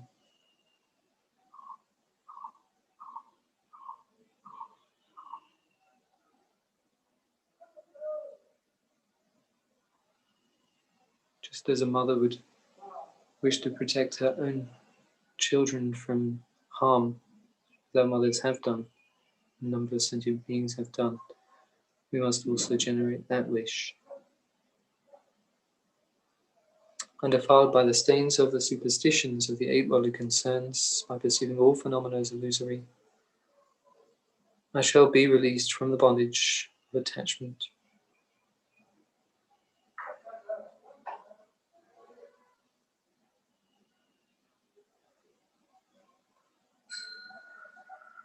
So through giving up our own comfort, our own pride, our own desire for happiness, sacrificing all of that, we will in turn experience the greatest of happiness